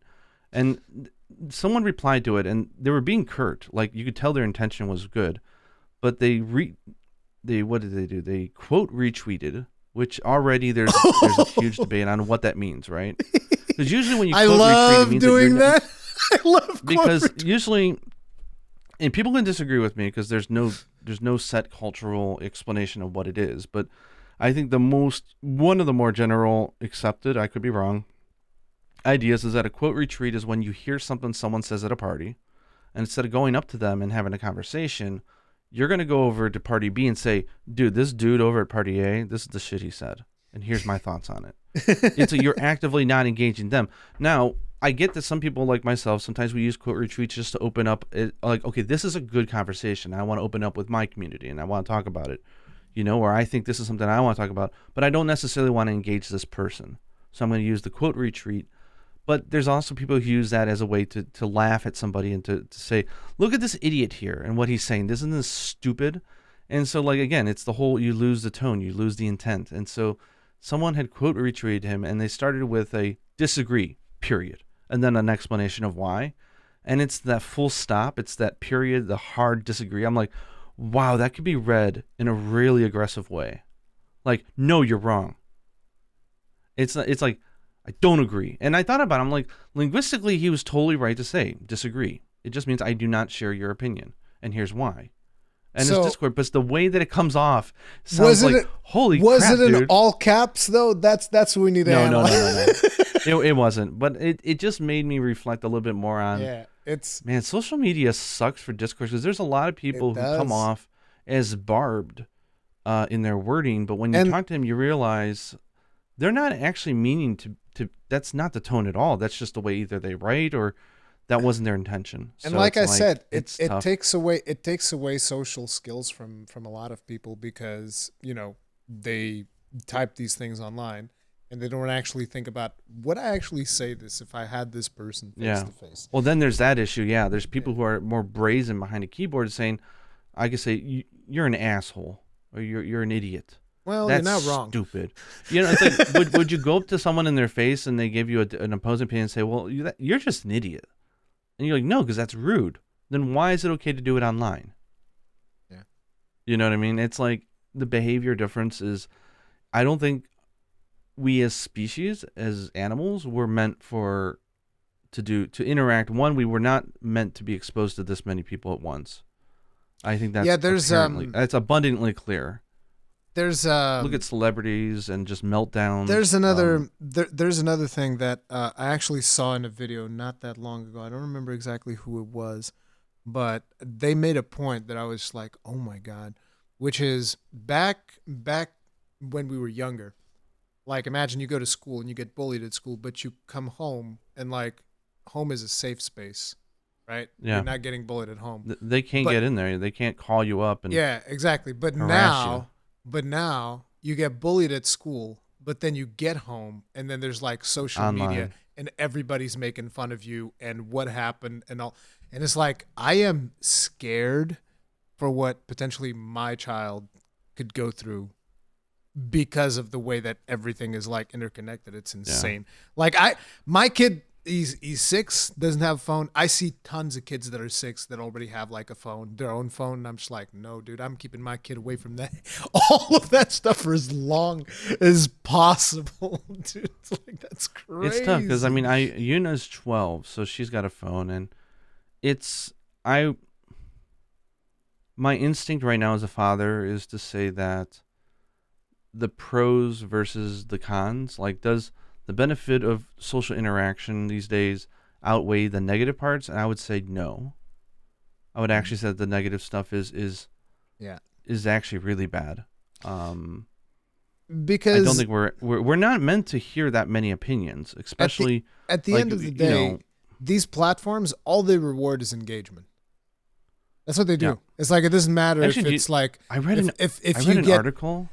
It's like they look what is going to engage this person the most. Is it going to be if he gets like a bunch of negative comments or if he gets positive comments? And whatever it is, that's what they'll prominently display on your feed. I was reading an article. I'm going to sidetrack myself, but I read an article the other day that kind of opened my eyes to. I've always been sensitive to the dislike button on my videos because I consider that feedback, saying like if you hit the downvote, like this video sucks, that's telling me that I either didn't do my research, the editing was bad, the audio was bad, the discussion was bad, it's telling me that the video itself was badly produced.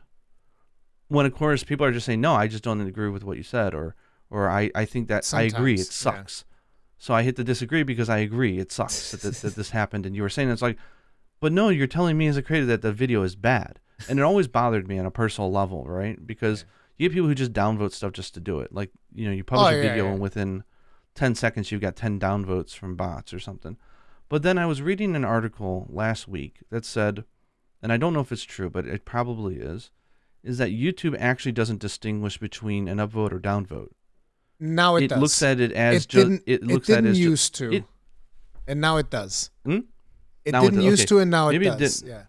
So because they were like any engagement is good. Yeah. And any engagement on any video used to be good, and I believe that they've changed that so that negative engagements are no longer as good. But it used to be the case where it's like if a video would get a ton of dislikes, YouTube would be like, "Hey, this is good. People are engaging in this.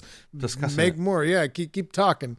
Yeah, so it was like an article saying like, thank you for disliking my video. You just helped me amplify my voice. I think that for a while there, like the best that you could actually have is like 50-50. So like if you could get perfect like likes and dislikes, that Sweet was good. zone. Because here's the thing. At that point, the algorithm would actually Grim. consider it a controversial video and the topic that required more debate, and so it promoted even more.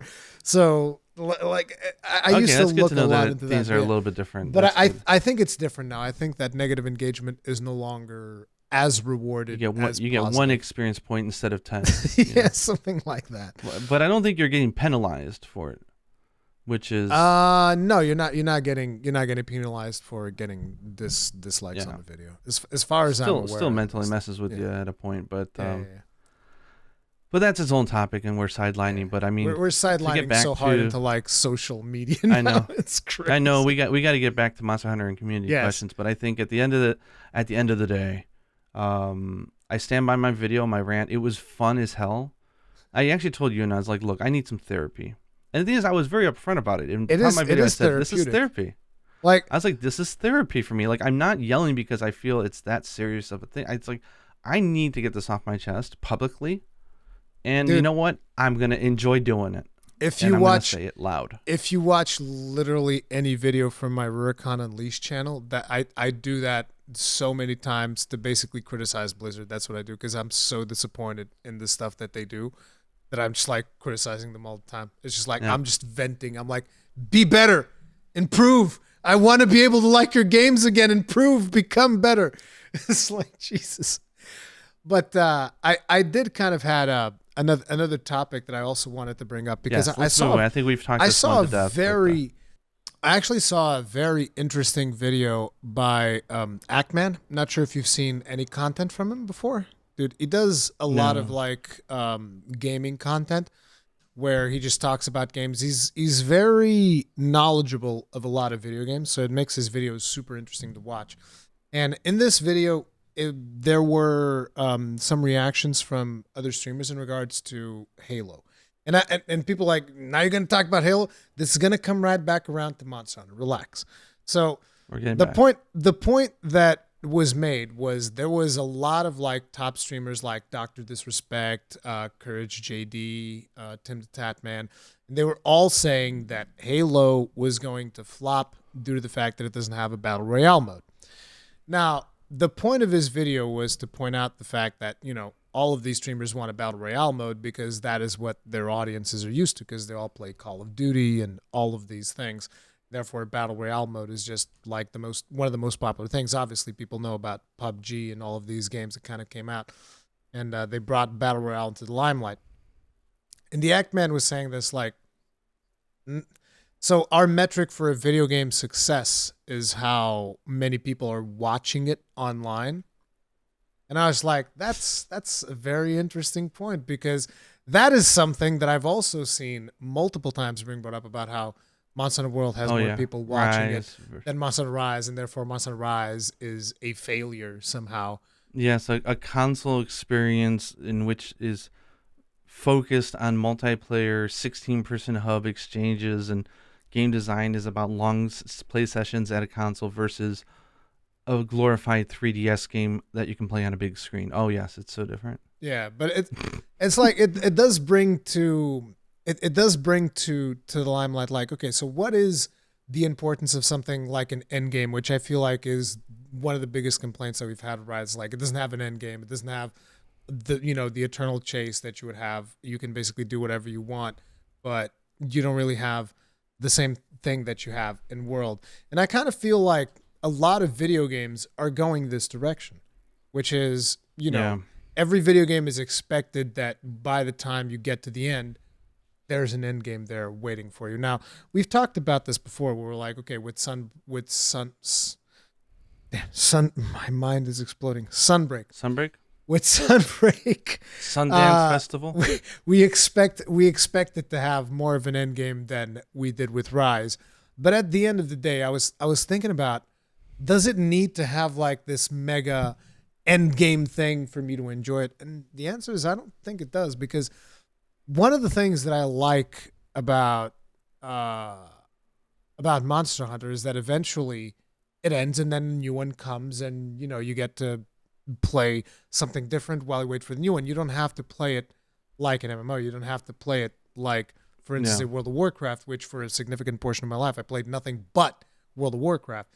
So I'm very familiar with the concept of like, oh, this thing has endgame and it like continues until forever, until it just doesn't end ever. And it's like it the thing was, it really made me question the whole idea of like, oh, we measure a game's success nowadays by how many people are watching it, and Yeah. particularly how many people are watching it on Twitch. Like that's kind of like the thing, because people are always pointing out, oh, look at the Twitch directly. Look at how many people are watching this thing on Twitch, and it's like that's not all of the measures of success of a video game. I feel like, and that is Yeah. where the community is going. And I wanted to get your input on that.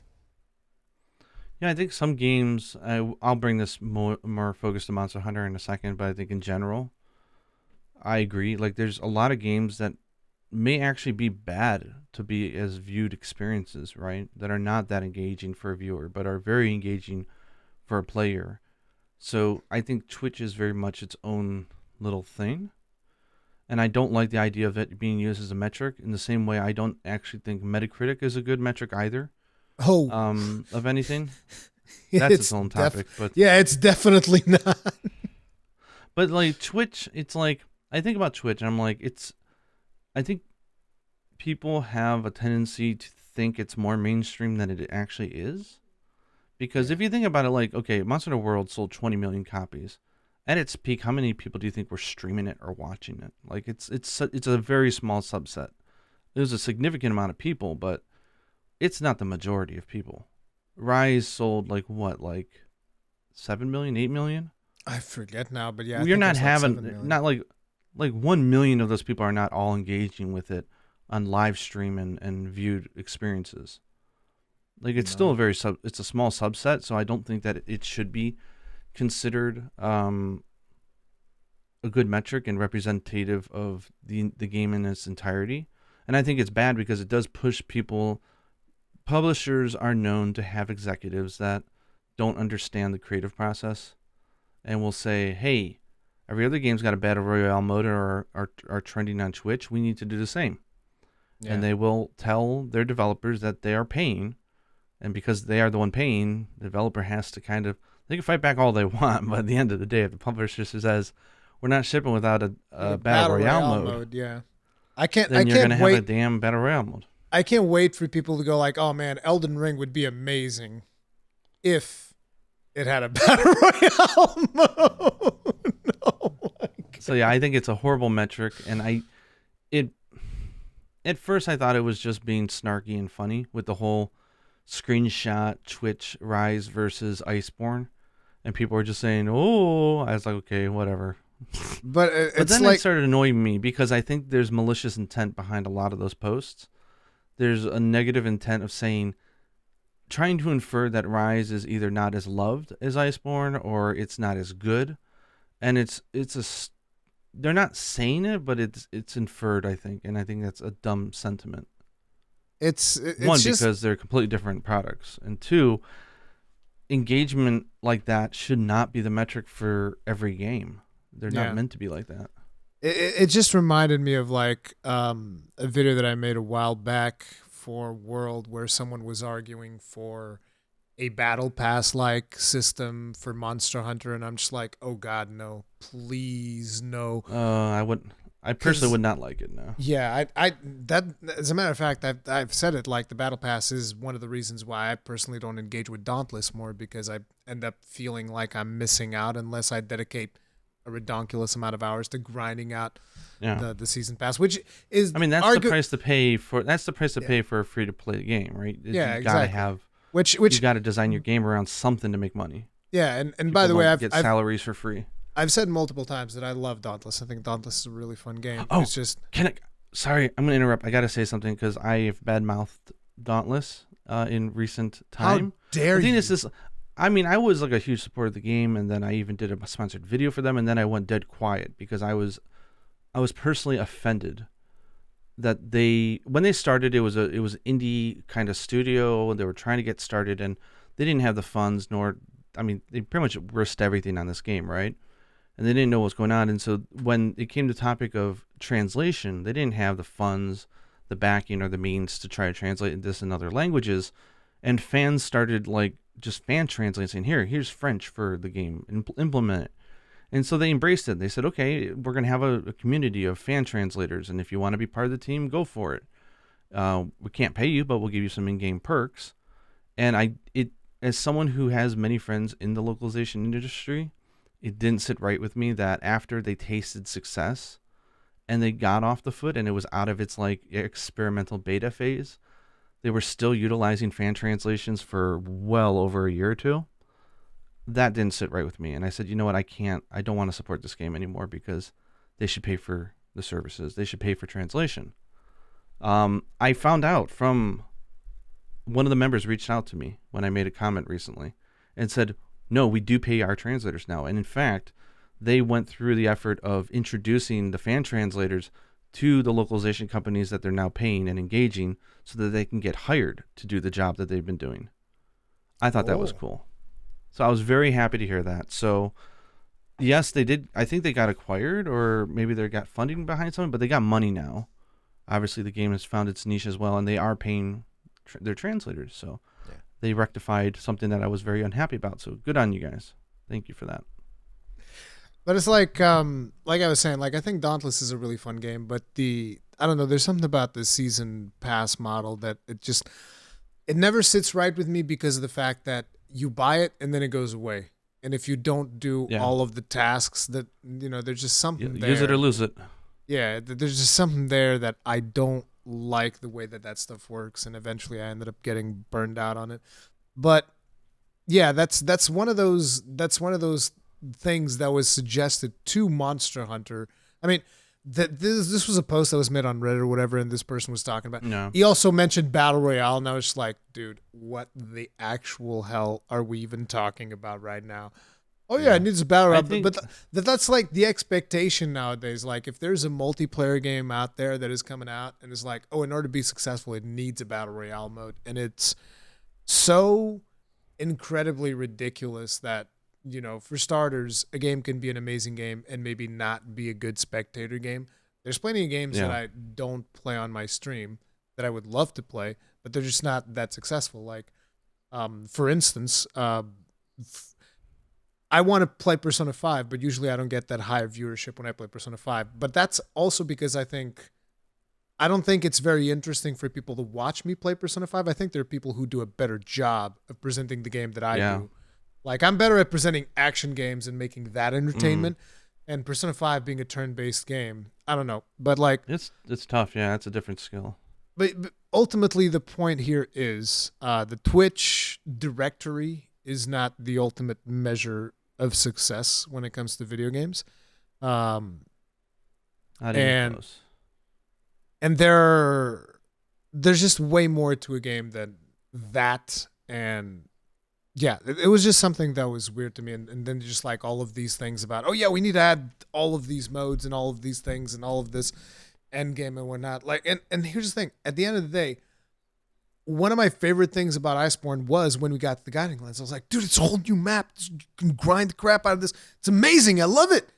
Right? I loved it. I thought it was amazing. It's potentially one of the best end games outside of like MMOs that I've ever experienced. And I thought that was really cool. But I still want Monster Hunter games to get to a point where it's like, okay, we get here and now it's over and now comes the next one. Right? But at the same time, I'm not sure, but I think that eventually Monster Hunter 6, they're probably going to try to lean closer towards the live service aspect because that's just what is expected of them at this point. Yeah, I would agree. I think that's going to be the business model. Obviously worked. I mean, they sold more games than they've ever sold. They spent a lot more money than they probably have ever spent on making it.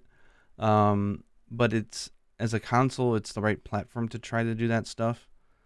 And two, games are really expensive to make. So if they can't raise the price of the base game, one way to keep it going is to keep it active and keep it your monthly active users up so that it's the topic of conversation. Okay. You said so that monthly you active can. users. Yes, your MAU. Well, I try to spare you the metric talk and say MAU I and hate DAU MAU. No, I and the talk about that all ARPU the and the time. ARPU poo and the conversion rates No, and but I talk about that all the time because I talk metrics. about I talk about World of Warcraft in my second channel, so I talk about that all the time. It's like, oh no, the Yeah, I MAUs. would not doubt it. But that just makes me happy that there's two flavors of Monster Hunter right now, which is more portable, accessible, bite-sized stuff like Rise. And then you get the more full console experience. I just hope that Capcom learned from Iceborne when it comes to. I don't even know if there's a way to handle power creep when you have a service model in which Yeah, you depend on people being engaged months later online specifically.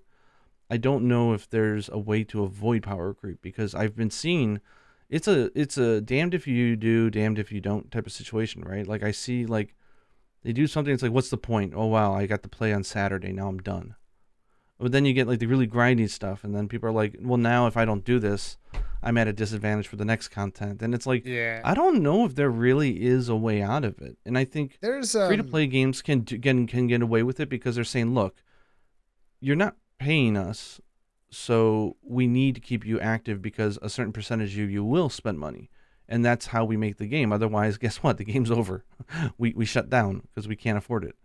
But for a paid game, it's like, do you want that? I personally don't. Do I think it'll happen? Yeah. I Will feel I like bitch about it? Probably not. I feel like there's a balance to be struck with that type of stuff, and that's one of the reasons why I'm always excited to talk about 14, for instance, is because if you even look at some of the recent interviews that Yoshi P did, he specifically mentions like we don't want people to be tied down to our game. Which, Yeah. if you think about an MMO craziest game statement. director to say We want you to play other games. we want you to go play other games, and it's like that to me is just like it's such a refreshing thing to hear. It's just from the game director being like, yeah, go play other games, whatever, come back later, we don't care. Yeah, I mean, we're not gonna guilt you we into do playing care. it. We're not going to guilt you into playing, which it's great because like I've played 14, I've taken break. Like Rise happened between me. Just like I was like, oh, Rise is coming out. I'm gonna take a break from 14, and then it's like, oh, now I'm gonna play some more 14 because I kind Hey, of like did what I want to do with Rise. And Watch it's out. great. Your slippery slope argument, you're going to get an email tomorrow from Fugan saying, you've only hit Hunter rank 755. Surely you can do better than that. I didn't even hit 755. I don't actually. No, know I'm what my joking. Hunter I don't know if you. I don't know the rank game, is. but there was. Do you know what I'm referencing or no? No, I don't. Apparently, I don't know the name of the game. I should Google it right now. I really should. But there's a topic of joke that came up where there's a game out right now. I guess it's a popular game where you invest a lot of time and you play it, and now the game is guilt tripping you into not playing it as much. I've heard about and like it's this. emailing and messaging you saying like surely you could do better than that, and the game is taunting you for not actually actively playing it for like a week or something, and they're like, isn't that just ridiculous?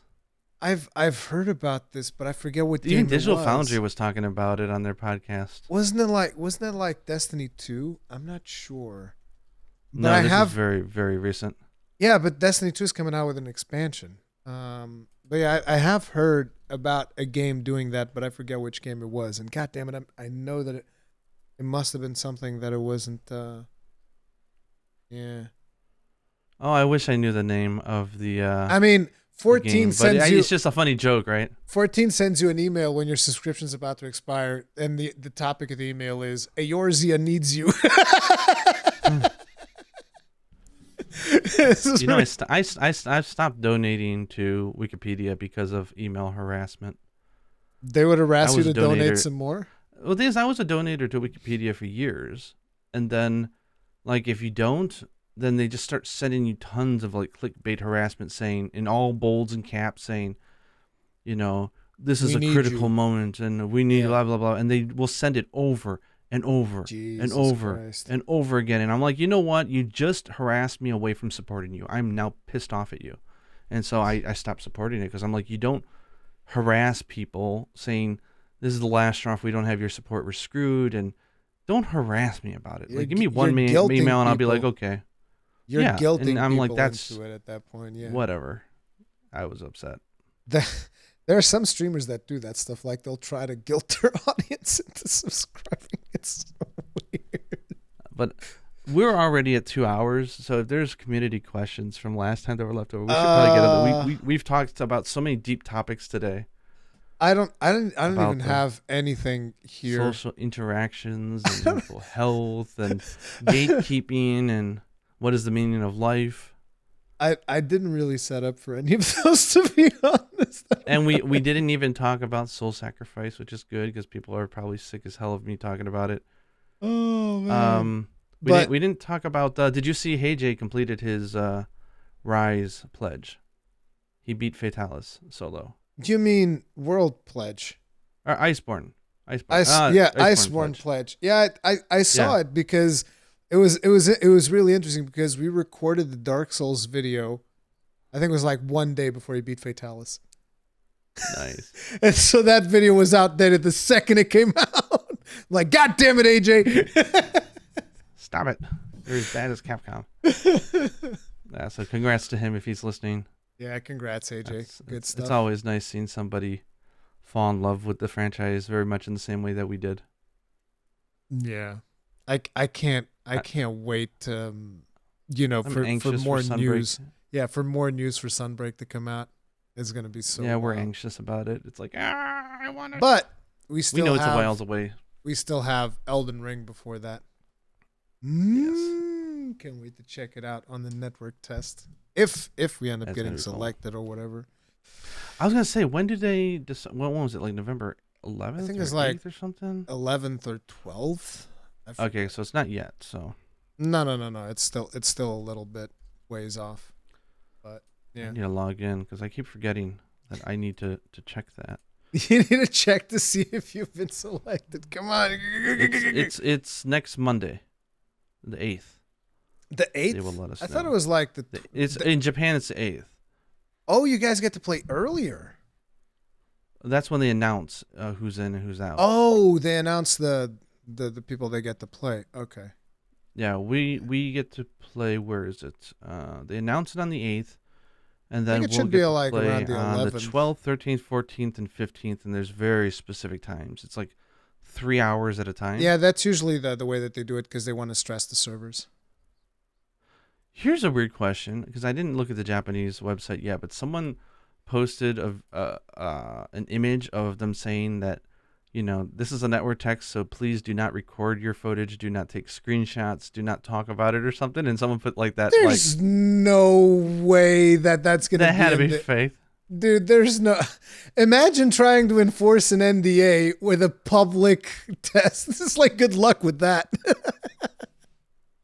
I mean, you can probably enforce it on content creators if we go up and say, hey, we don't want you guys we'll probably well, okay, fine, I guess. But I mean, random users, what are you going to do? You're going to strong arm them into not publishing footage? I know. I don't think that's going to work.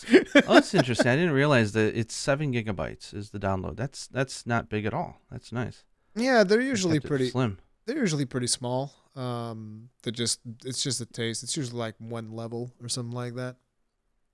Like I said, if it wasn't for 17 or older, wow, they even give you like the TCP and UDP ports that you have to open up. Yeah, they want to make sure. Of course, they want to make sure that you're able to connect to other players because the whole point is it being a network test, and they're gonna want to stress the servers. They say you are strictly forbidden from live streaming it. It's so weird for me because they do all of these network tests, and then it's like the games are always laggy as hell. Let's get real. Bloodborne's laggy. Dark Souls 1 is laggy. I mean, ever since I would get backstabbed in the face, I'd be like, okay, yeah, that's why I wouldn't take PvP too seriously in those games. But still, it is important that people at least can connect and whatnot. So I'm hoping that they improve on that. But so long as I didn't notice they do have crossplay. Interesting.